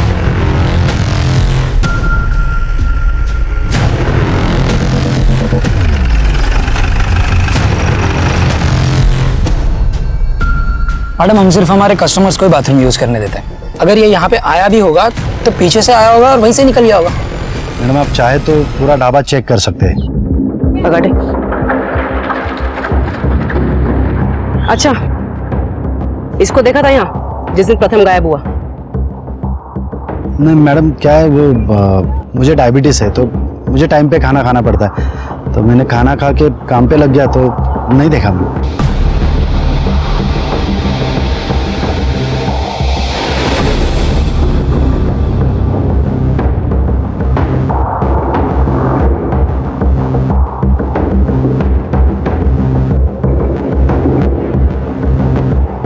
मैडम मैं था यहाँ पर अब इतने कस्टमर्स आते हैं कि मुझे भी याद नहीं। बगाड़े, कुछ भी याद आए या पता चले तो इन्फॉर्म करना। फार्म हाउस पे चलो।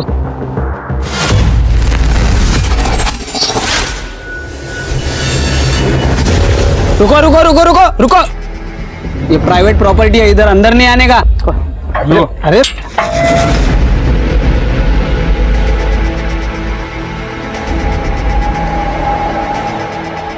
ये इतना धुआं क्यों कर रखा है? और ये धूप बत्ती ये क्यों जला रखी है? कहते हैं कि हफ्ते में अगर एक बार धूप जलाओ तो वातावरण साफ रहता है और कोई बुरी शक्ति भी नहीं आती। मैं अकेला रहता है ना इधर, इसलिए।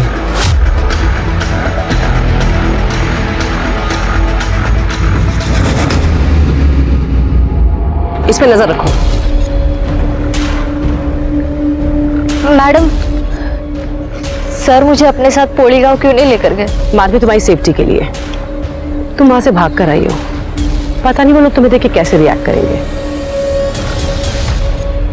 अच्छा हुआ माधवी इसी लायक थी, उसको बोलना यहाँ आने की हिम्मत ना करे, नहीं तो काट के रख दूंगा। तुम्हारे घर का राज है जो काट के रख दोगे? माना की बेटी है तुम्हारी, लेकिन बालिक है, उसे अपनी अर्जी से शादी करने का हक है, समझे? और माँ बाप का हक? पैदा किया है उसको। पैदा किया तो क्या जान से मारोगे भी? कहीं तुमने तो प्रथम को रास्ते से नहीं हटा दिया? अब यहाँ बोलोगे या थाने ले चलूं? देखो साहब, कल तो मैं यहीं पर था, पंचायत का कुछ काम था, गांव में किसी से भी पूछ लो। वो तो हम पूछेंगे ही। सर ढाबे पे कुछ सस्पिशियस नहीं मिला, मगर सर ढाबे के पास एक फार्म हाउस है सर, वहां का वॉचमैन पे मुझे शक है सर, थोड़ा अजीब सा है सर। सर अपने कांस्टेबल लगाया वहां पे उस पर नजर रखने के लिए। और हाँ सर, ढाबे पे और फार्म हाउस पे दोनों पे सीसीटीवी कैमरा नहीं है। प्रथम का मोबाइल ट्रेस हुआ? सर उसका फोन आम के बगीचे में बंद हुआ था और अभी तक स्विच ऑफ आ रहा है। सर माधवी के गांव में पूछताछ की है सर, गांव वालों का कहना है कि माधवी के फादर को प्रथमेश और माधवी से बहुत प्रॉब्लम थी। हालांकि गांव वालों ने उसकी एलिबाई दी है, लेकिन सर वो पंचायत में, हो सकता है कि गांव वाले झूठ भी बोल रहा। सीडीआर का क्या हुआ? सर उस दिन उसके फोन की लोकेशन पोली गांव की ही थी। हो सकता है उसने मोबाइल घर पे छोड़ा। सिर्फ एक काम करो, उस एरिया के टोल नाका, सिग्नल, सारे सीसीटीवी फुटेज कलेक्ट करो। मुझे लगता है माधवी को प्रोटेक्शन देना चाहिए, क्योंकि उसका बाप उसको नुकसान पहुंचा सकता है। राइट सर, मैं कुछ अरेंज करता हूँ सर। आपने इन्हें कहीं देखा? ये ध्यान से देखिए, यही कहीं देखा? आपने इन्हें कहीं देखा? यही हम वहां बैठे थे।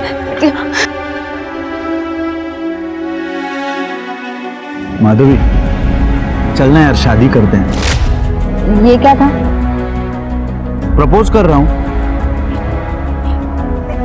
ऐसे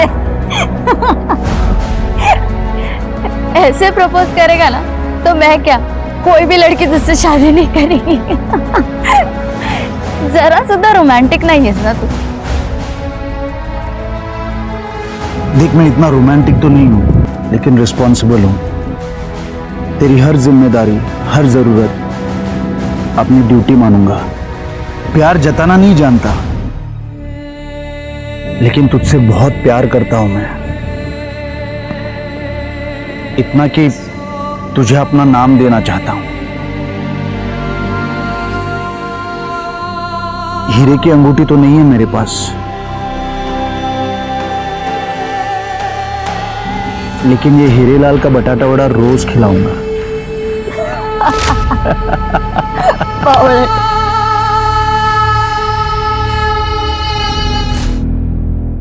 टोटल 1000 रुपए।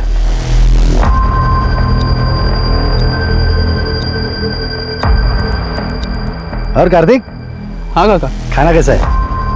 बढ़िया है काका। अरे तू सलाद नहीं खा रहा है? सलाद खाया कर, दिमाग तेज रहता है। पढ़ाई कैसे चल रही? एकदम मस्त है काका। काका ये पुलिस का है कोई इधर? वो एक लड़का कल गायब हो गया यहाँ से। गायब क्या हुआ, भाग गया लड़के को छोड़ के। लड़की ने पुलिस कंप्लेंट कर दी। अब पुलिस का रोज का आना जाना चालू हो गया यहाँ पे। जाओ दे, ठीक है काका, निकतो मी। कार्तिक साइन तो कर। हाँ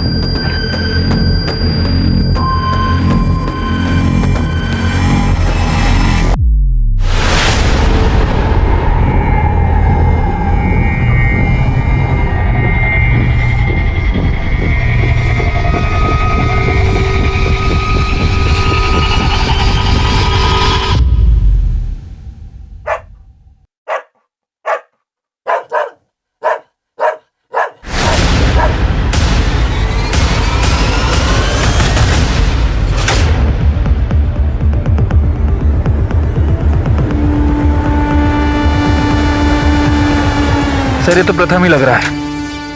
ये बिल्डिंग अंडर कंस्ट्रक्शन है, यहाँ कोई रहता नहीं है। आज सुबह वॉचमैन ने कुत्तों की आवाज़ सुनी। जब वो यहाँ आया तो उसने ये मुंडी देखी। फॉरेंसिक के लिए भेज दो। और बाकी बॉडी देखो कहाँ है, मिलती है, चेक करो। माधवी को फोन करो। हाँ।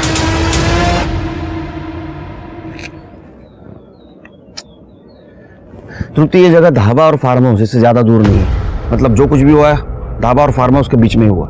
एक काम करो, इस बीच का सारा सीसीटीवी फुटेज कलेक्ट करो और हाँ, तो ढाबे पे नजर रखो। देखो कोई हिस्ट्री शीटर वहां आता है क्या। शेर के माधवी के घर वालों की कॉल डिटेल्स चेक करो। कहीं ऐसा तो नहीं कि इसकी सुपारी माधवी के घर वालों ने दे दी। ठीक है, एक मिनट। हेलो, क्या माधवी रूम में नहीं है? ठीक है सर, ये माधवी अपने होटल रूम में नहीं है। क्या पता करो कहाँ गई। ठीक है सर।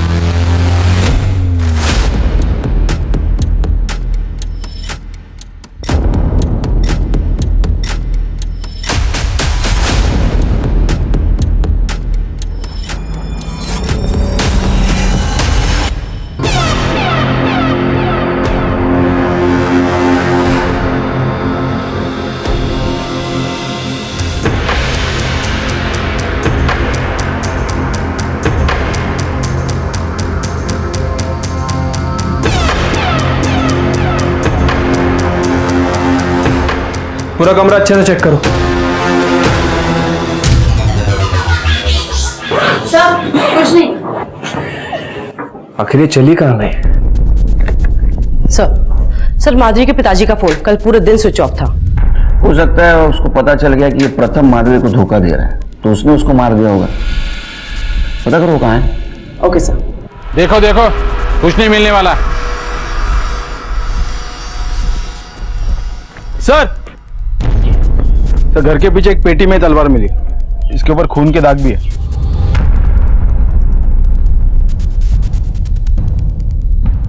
चल।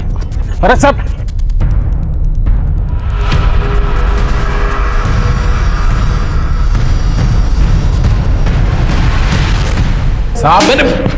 साहब मैं बोल रहा हूं ना, मैंने कुछ नहीं किया। सब प्रथम का सर कटा है। तेरे घर पे तलवार मिली जिसको खून लगा था। तेरा कल मोबाइल बंद था ना? हाँ, और तूने पोली गांव से भंडारा ट्रैवल किया था। कंडक्टर ने पहचान लिया तेरे को। अरे साहब, भंडारा के पहले 3 गांव निकलते हैं। हम लोग राबाड़े गए थे वसूली के लिए, इसलिए तलवार थी हाथ में। और मैंने तो अपनी बेटी का श्राद्ध उसी दिन किया था जिस दिन उस लड़के ने उसको छोड़ा था। तो फिर मैं क्यों मारूंगा अपनी बेटी को? वो तो बोलेगा क्यों मारा तूने बेटी को। बगाटे याला इतका मारना खर बोलेगा। और इसका एलिबाई चेक करो भंडारा गांव का। अरे सर पुरानी केस की फाइल में से एक बड़ा अजीब सा केस मिला है सर। लगभग 6-7 महीने पुराना होगा सर। सर इसमें संभाजी ने क्लेम किया है कि उन्हें ढाबे के खाने में इंसान की उंगली मिली थी।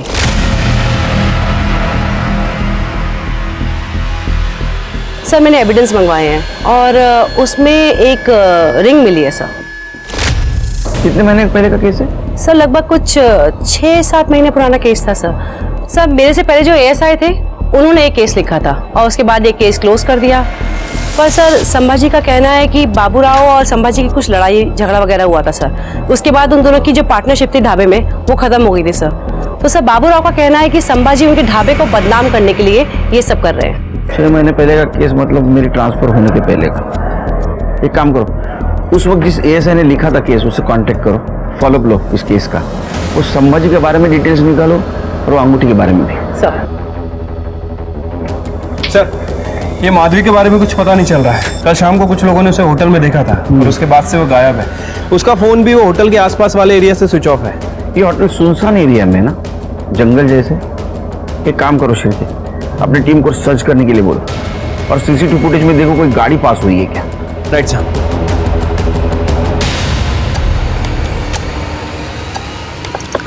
ये तो काका।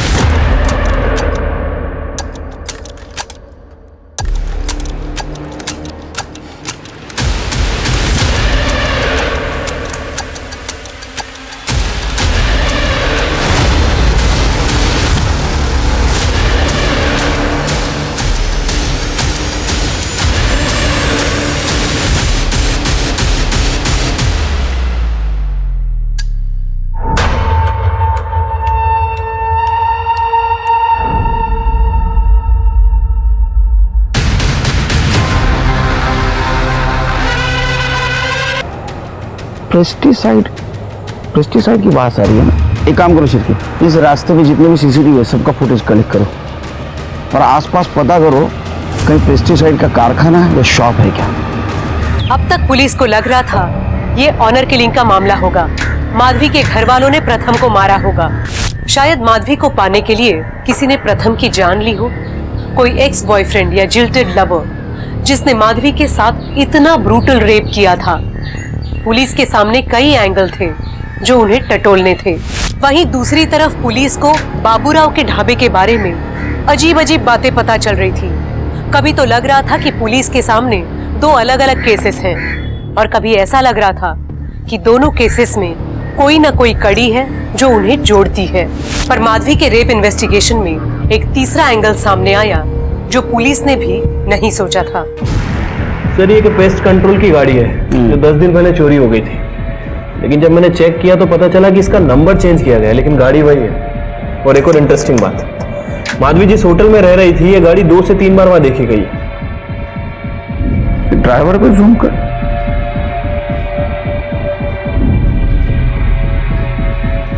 ये चेहरा जाना पहचाना लगता है। ये तो मुन्ना बख्शी है, सीरियल रेपिस्ट।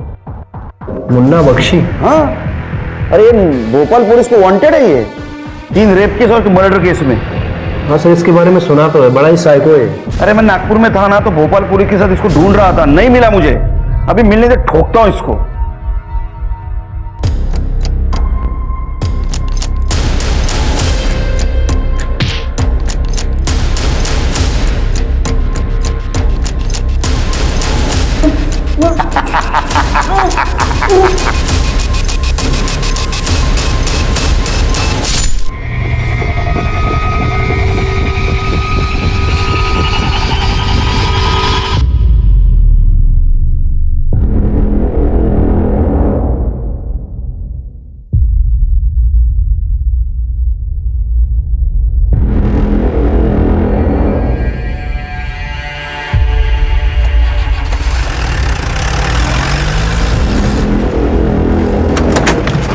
मैडम जी,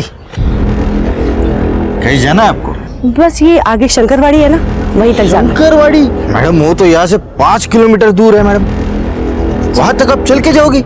मैं भी वहीं जा रहा हूँ। अच्छा चलो आपको छोड़ देता हूँ। ठीक है, मैं अपनी मम्मी को फोन कर देती हूँ। हेलो, हाँ मम्मी, मुझे गाड़ी मिल गई है, मैं जल्दी आ जाऊंगी। चले?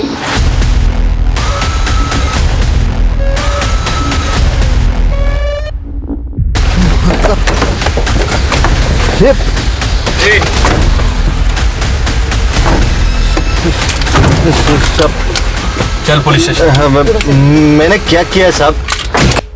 और मारो, मजा आ रहा है, और मजा आ रहा है। मारो और मारो। तेरे जैसे मर्दों की वजह से औरतों का बाहर निकलना मुश्किल हुआ है, समझा? माधव को तूने मारा ना, उसका रेप तूने किया ना। तेरे वैन में सारे सबूत मिले, उसकी सलवार, मोबाइल, पर्स।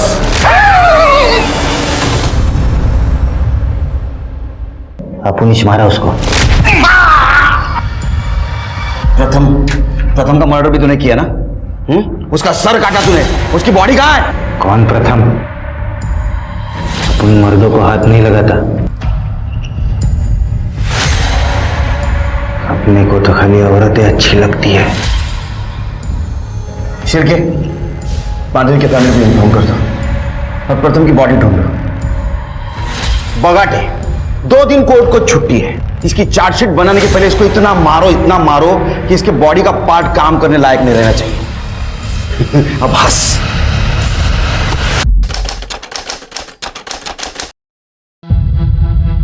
सर, मुझे मेरे बेटे कार्तिक की मिसिंग कंप्लेंट लिखवानी है। आखिरी बार कब बात हुई थी आपसे? 15-16 दिन पहले। क्या करता है? मेडिकल स्टूडेंट है साहब, यहाँ के मेडिकल कॉलेज में पढ़ता है। बड़ा ही होशियार है मेरा बेटा। पढ़ाई में इतना बिजी रहता है कि 15 दिन में एक बार मुझे फोन करता था। परसों उसका जन्मदिन था, इसलिए मैंने उसे फोन किया, लेकिन उसने फोन उठाया नहीं। 3 दिन से वो फोन नहीं उठा रहा था, इसलिए मैं उसके कॉलेज भी गई तो वहां पता चला कि 14 दिन से वो कॉलेज ही नहीं आ रहा है। किसी के साथ झगड़ा, दुश्मनी, कोई मारपीट ऐसा कुछ हुआ था उसका? उसे गुस्सा बड़ी जल्दी आता था साहब। अगर कोई किसी लड़की से छेड़खानी करे या बड़े बुजुर्ग से बदतमीजी से पेश आए तो उनसे उसकी लड़ाई हमेशा होती थी। जब आपकी उसके साथ आखिरी बार बात हुई तो कहाँ था वो? College, hostel? सब वो खाना खाने जा रहा था किसी भोसले खानावळ में। वो हमेशा वही खाना खाता है साहब। भोसले खानावळ, ठीक है। तृप्ति, इन जगह ने डिटेल ढूंढ टाक और इनके साथ जाओ कॉलेज और हॉस्टल, देखो क्या है। सर चलिए। मेरा बेटा मिल तो जाएगा ना साहब? हाँ मिल जाएगा, फिक्र मत कीजिए, उसको ढूंढ के निकाले हमने। शिरके, ही भोसले खानावळ काय जरा चेक करून घेऊ बरं।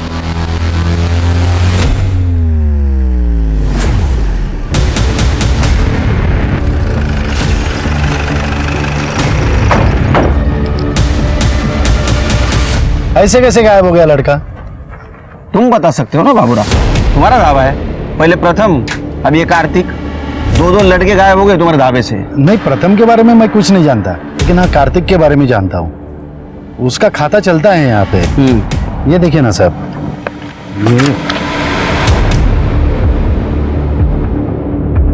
ये देखिए साहब, ये 4 तारीख को उसने आखिरी साइन किया था। पुलिस क्या कर रहे थे? कॉल भी आया था। तवज्जा, तुम निकलो, मैं देखता हूं।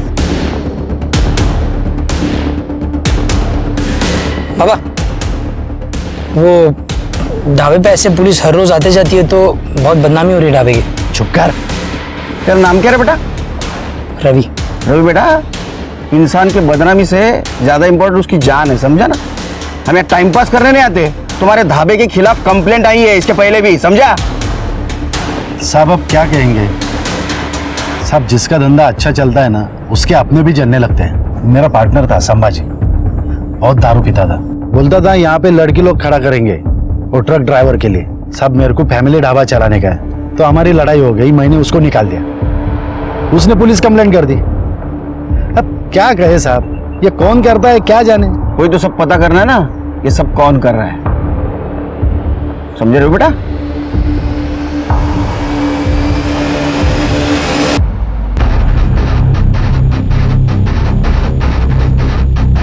स्मिता, पकड़, चेक करो।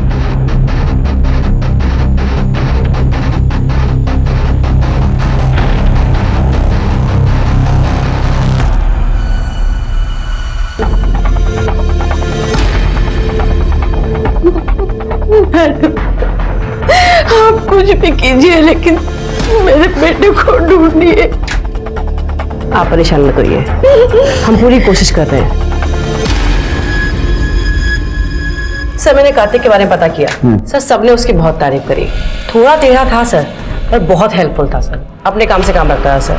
और हाँ सर, कार्तिक की लास्ट लोकेशन ढाबे के पास ही की थी। ये क्या चल रहा है शिरके अपने शहर में? हाँ, ऐसे बार बार आदमी हवा में कहाँ गायब हो रहे हैं? कुछ समझ नहीं आ रहा है सर। उस संभाजी की मिसिंग कंप्लेंट का क्या हुआ? सर मेरी उसकी वाइफ से बात हुई थी। हाँ। उसका कहना है कि संभाजी की डेथ 4 महीने पहले ही हो गई है। कुछ अजीब सी बात कर रही थी। कह रही थी कि संभाजी कोई काले जादू की वजह से मरा है, और ये संभाजी ने ढाबा इसलिए छोड़ा था क्योंकि उसे लगता था कि ये बाबू राव ढाबे में इंसानी मांस परोसता है। क्या? सर मेरी ऑन ड्यूटी एएसआई से बात हुई थी। सर उन लोगों ने मामला चेक किया था, उन्होंने बोला उन्हें कुछ नहीं मिला सर, सब आपसी रंजिश का मामला है। नहीं नहीं नहीं, कुछ ना कुछ हो सकता है। ये बाबरों की कुंडली चेक करो। हर्षिल की अपने पुलिस स्टेशन के आसपास जितने भी पुलिस स्टेशन है वहां की मिसिंग कंप्लेंट क्रॉस चेक करो, और वो संभाजी के खाने में जो अंगूठी मिली थी वो उनसे आइडेंटिफाई करवा। और एक काम करो, अपने खबरियों को अलर्ट करो और पता करो कि उस ढाबे से किसी ने ह्यूमन मीट खाने की या खरीदने की बात की है क्या। उस ढाबे का खाना चेक करना पड़ेगा। लेकिन सर अगर हम उसका खाना खुद लेने जाएंगे या फिर किसी से मंगवाएंगे तो मुझे नहीं लगता कि हमें वो सही आइटम देगा। इसलिए कहता हूँ शिरके, 4 चम्मच शक्कर की चाय पिया करो, दिमाग की बत्ती जलेगी। हम खुद नहीं जाएंगे वहां, हमारा कोई इक्का जाएगा वहां।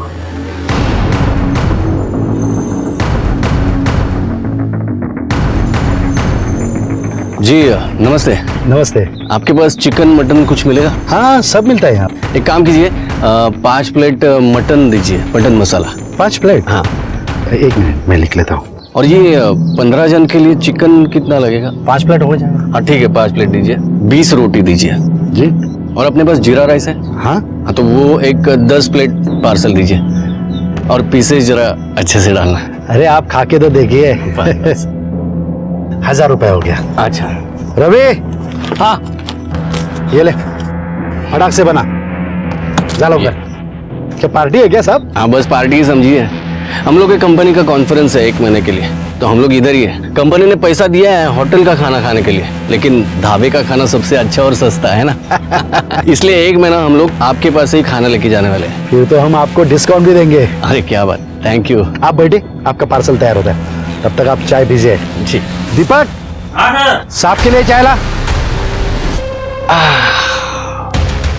जी आपका नाम क्या है? बाबू राव। अच्छा Babu Rao, thank you.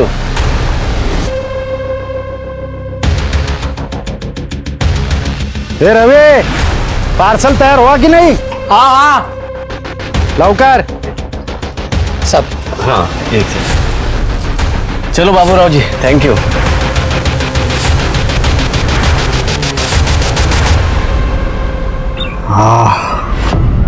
Super, सही बकरा हाथ लगा है। नहीं तपस्दा, इसके साथ बहुत लोग हैं। अरे नो प्रॉब्लम, प्रोफाइल में फिट बैठता है तो उठा लेंगे। क्या रे, तुम लोग का नाटक फिर से चालू हो गया क्या? पुलिस की नजर है ढाबे पर, ध्यान में रखना। अपने हाथ पे काबू रखो, समझे? और तू सुधर जा।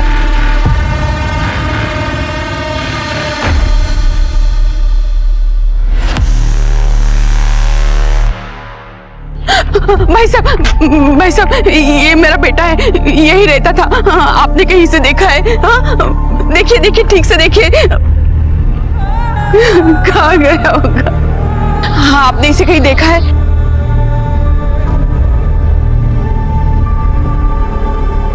सचिन तृप्ति शिव सर है, इज फ्रॉम नागपुर कमिश्नरेट। मैंने खास इस केस के लिए उनकी ट्रांसफर करवा लिया रिक्वेस्ट पे। जय सर। जय जय सर। जय। सचिन, ये खाना है उस ढाबे का, इसको फॉरेंसिक के लिए भेज दो। लेकिन सर एक दिन के खाने में कैसे पता चलेगा इसमें कुछ गड़बड़ है? I mean, उन्हें डेली इंसान तो मिलेगा नहीं ना? पूरे 1 महीने तक खाना आएगा और फॉरेंसिक के लिए जाएगा। तुमने कुछ डिटेल्स निकाली केस की? हाँ सर, ढाबे पे जो लोग काम करते हैं उनका बैकग्राउंड मैंने चेक किया सर, कुछ खास नहीं मिला। सर बाबू राव की एक बीवी और उसका एक बेटा है सर, जिन्हें वो पहले ही छोड़ चुका है। सर वो यही पास में ढाबे के पास एक गाँव में रहते हैं। सर मैंने पिछले 1 साल की मिसिंग कंप्लेंट चेक की है। ऐसे 5 लोगों के नाम मिले हैं जो ढाबे के आसपास से गायब हुए हैं। Sir 1 minute. सर ये हैं वो 5 लोग: कार्तिक बोले, प्रथम कोहली, मानव कोल, सृजेश नायर और अंकित जैन। सर अंकित जैन पहला विक्टिम था जो ढाबे के पास से गायब हुआ था। इसकी मिसिंग कंप्लेंट पूना में हुई थी, लेकिन ये गायब हुआ था गोंदिया बॉर्डर से, जो ढाबे के पास ही है। और संभाजी को खाने में जो अंगूठी मिली थी वो इस अंकित जैन की ही थी। सर क्या? हाँ सर अंकित जैन की वाइफ से मेरी बात हुई थी, उसने हमें कंफर्म किया ये उसकी वेडिंग रिंग है सर। उस फोटो भेजी है उसने। 1 मिनट, ये देखिए। लेकिन ये रहता पुणे में था तो यहाँ क्या कर रहा था? सर ये अंकित जैन सिविल इंजीनियर था, साइट देखने के लिए गोंदिया आया जाया करता था। लेकिन इसकी बीवी ने बताया कि ये बाहर खाना वगैरह नहीं खाता था, तो मतलब हो सकता है कि ये ढाबे पे वॉशरूम यूज करने के लिए रुका। स्वाति और माधवी ने यही कहा था कि प्रथम वहाँ वॉशरूम के लिए गया था। हाँ सर। अंकित की बीवी ने और कुछ बताया? नहीं सर। तृप्ति, शिर्के, इन सारे विक्टिम्स में कोई कॉमन कनेक्शन की चेक करो। शिव, वो ढाबा अच्छी तरह सर्च करना। जी।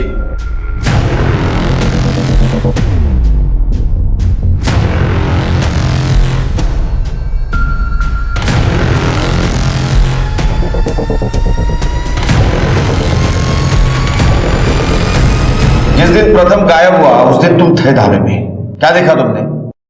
हाँ, उस दिन अपन ढाबे पे ही था। वो लड़का बाथरूम की तरफ गया, फिर उसके पीछे वो ढाबे वाला बंदा गया, लेकिन आते समय वो ढाबे वाला बंदा अकेला ही आया। अपन ने ज्यादा ध्यान नहीं दिया उसके ऊपर। फिर माधवी आई, अपन उसके ऊपर ही अटक गया। कहानी खत्म। लेकिन अब आप ये सब झमेला बता रहे, तो लगता है कुछ लफड़ा है। उनमें से कौन था? नहीं, वो पीछे वाला, यही।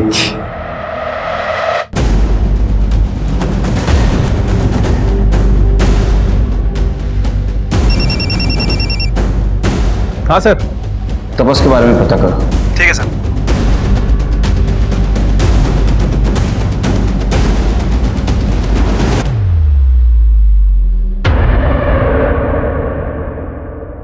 सर ये तपस 2 साल पहले ही बंगाल से यहाँ पे आया है, लेकिन इसका कोई क्रिमिनल रिकॉर्ड नहीं है। बाबूराव को 3 महीने से ये मीट सप्लाई कर रहा है। लेकिन ये अंकित तो 6 महीने पहले गायब हुआ। Right sir. वैसे तपस और भी बहुत सारी दुकानों पर मीट सप्लाई करता है, सभी से बैकग्राउंड चेक किया है, लेकिन कहीं से कोई कंप्लेंट नहीं आई है। नहीं शिरके, मेरा गट फीलिंग कह रहा है ये तीनों ने कुछ कांड किया है।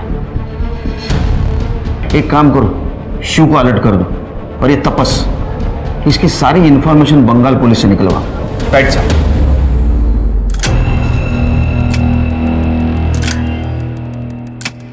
ये कार्तिक का आखिरी हिस्सा, अब इसका कीमा बनेगा। हाँ पता है पूर्णिमा आने वाला है। हाँ, बाबा के लिए नया ताजा खून ढूंढना पड़ेगा। वो शिव एकदम फिट बैठता है। हाँ परफेक्ट है, परफेक्ट। ठीक है, करता हूं मैं कॉल। हाँ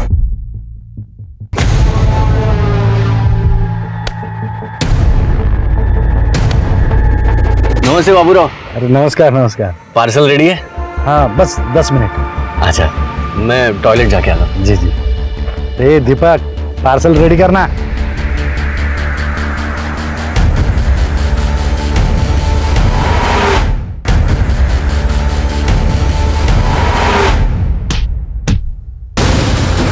शिरके लवकर या।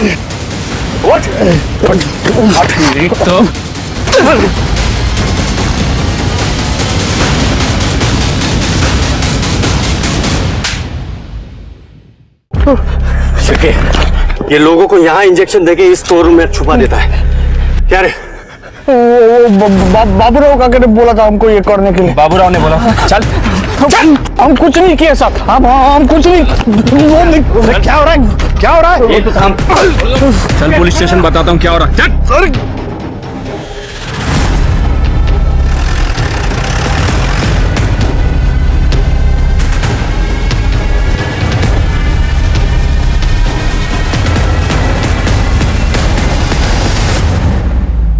चल बोल। वो बाबूराव ने बोला था करने को साहब। साहब मेरा बाप ये सब हमसे करवाता था। साहब पता नहीं वो दोनों मेरा नाम क्यों ले रहे, लेकिन सच्ची में साहब मैंने कुछ नहीं किया साहब। अच्छा, तेरे बाप ने बोला और तुम दोनों ने किया? इतने भोले बनते हो? हाँ, नाटक कर रहे हो? वो बाबूराव ये रहा है साहब। हाँ साहब, मेरे बाप का तांत्रिक प्रवृत्ति है, सब वही हमसे ये सब उल्टा सीधा काम करवाता था। मेरे बाप ने हम लोगों को रेप करते हुए पकड़ लिया था, तब से ब्लैकमेल करने के लिए सब वो हमसे ये सब काम करवाता था।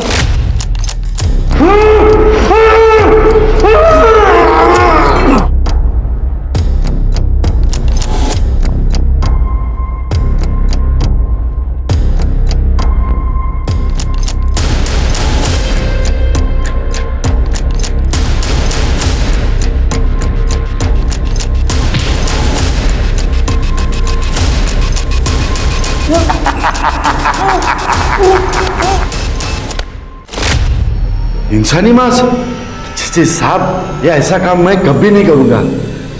हाँ, वो रेप वाली बात सच है साहब।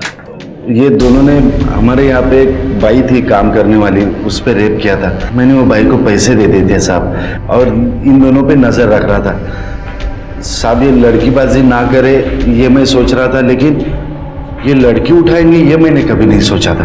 बाबूराव, 2 लड़के तुम्हारे खिलाफ बोल रहे हैं, कुछ तो बात होगी। प्रथम और कार्तिक मिलाकर 6 लड़के गायब हो गए तुम्हारे ढाबे के आसपास, और पहली कंप्लेंट आई 12 नवंबर को अंकित जैन की। 12 नवंबर? हाँ साहब, 12 नवंबर के दिन तो मैं मेरे दोस्त के बेटे की शादी में गया था। वो दोस्त मेरा मेरे ढाबे पे काम करता था, उसके बेटे की शादी थी। आप चाहे तो चेक कर लीजिए साहब, ये 6 महीने पहले की बात है। ये तुमने नहीं किया तो किसने किया? इन डेट्स पे इन तीनों की एलिबाई चेक करो। ये तपस और रवि के फोन में कुछ मिला? सर मैंने तपस के बारे में चेक किया। सर वो अपने एक दोस्त से रोज बात करता था बंगाल में। सर मैंने बंगाल पुलिस को बोला है इस बारे में पता करने के लिए। और हाँ सर, रवि तपस अपने माँ बाप इनके अलावा ज्यादा किसी से बात नहीं करता था।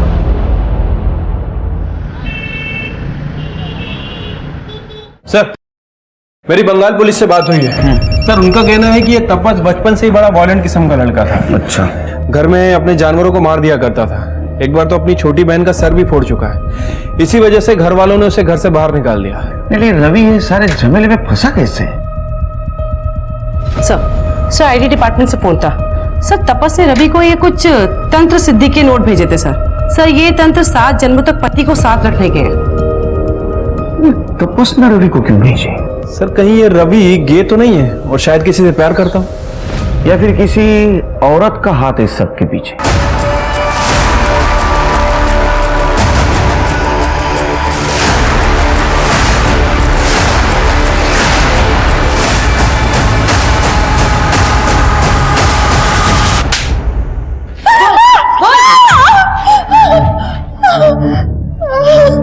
एक पति पाने के लिए तुमने 6 लोगों को मार दिया। नहीं साहब, वही पति 7 जन्म मिलने के लिए, ये तो बहुत छोटी सी कीमत है ना साहब। अरे कीमत छोटी नहीं, तुम्हारी अक्ल छोटी है। मूर्ख भाई है तू। वो तपस ने तुम्हें तंत्र मंत्र के जाल में फंसा दिया। उसको मेंटल हेल्थ का प्रॉब्लम था, समझी? लोगों को मारना उसको अच्छा लगता था, चस्का था उसको लोगों को मारने का। सच्ची है तो फिर मेरी साधना का क्या होगा? मेरा तंत्र?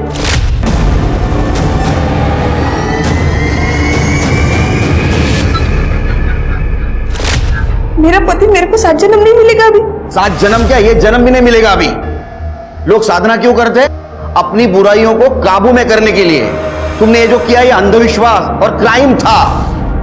अब रहो सड़ो जेल में, बाकी तपस्या जेल में करो। तुम्हारा बेटा और तपस जेल के बाहर जिंदगी भर नहीं निकलेगा, ऐसी व्यवस्था करूंगा मैं। यूं याद रखिए, लाइफ में कुछ भी शॉर्टकट से हासिल नहीं होता और ना ही हम किसी और को काबू में कर सकते हैं। जिंदगी में कई बार ऐसे मौके आएंगे जब आप जैसा चाहते हैं वैसा नहीं होगा और हमें इसे स्वीकार कर आगे बढ़ना होगा। अब मैं सोनाली कुलकर्णी आपसे विदा लेती हूँ। फिर होगी मुलाकात एक ऐसे ही चौंका देने वाले केस के साथ क्राइम पेट्रोल सतर्क में। तब तक अपना और अपनों का ख्याल रखिए।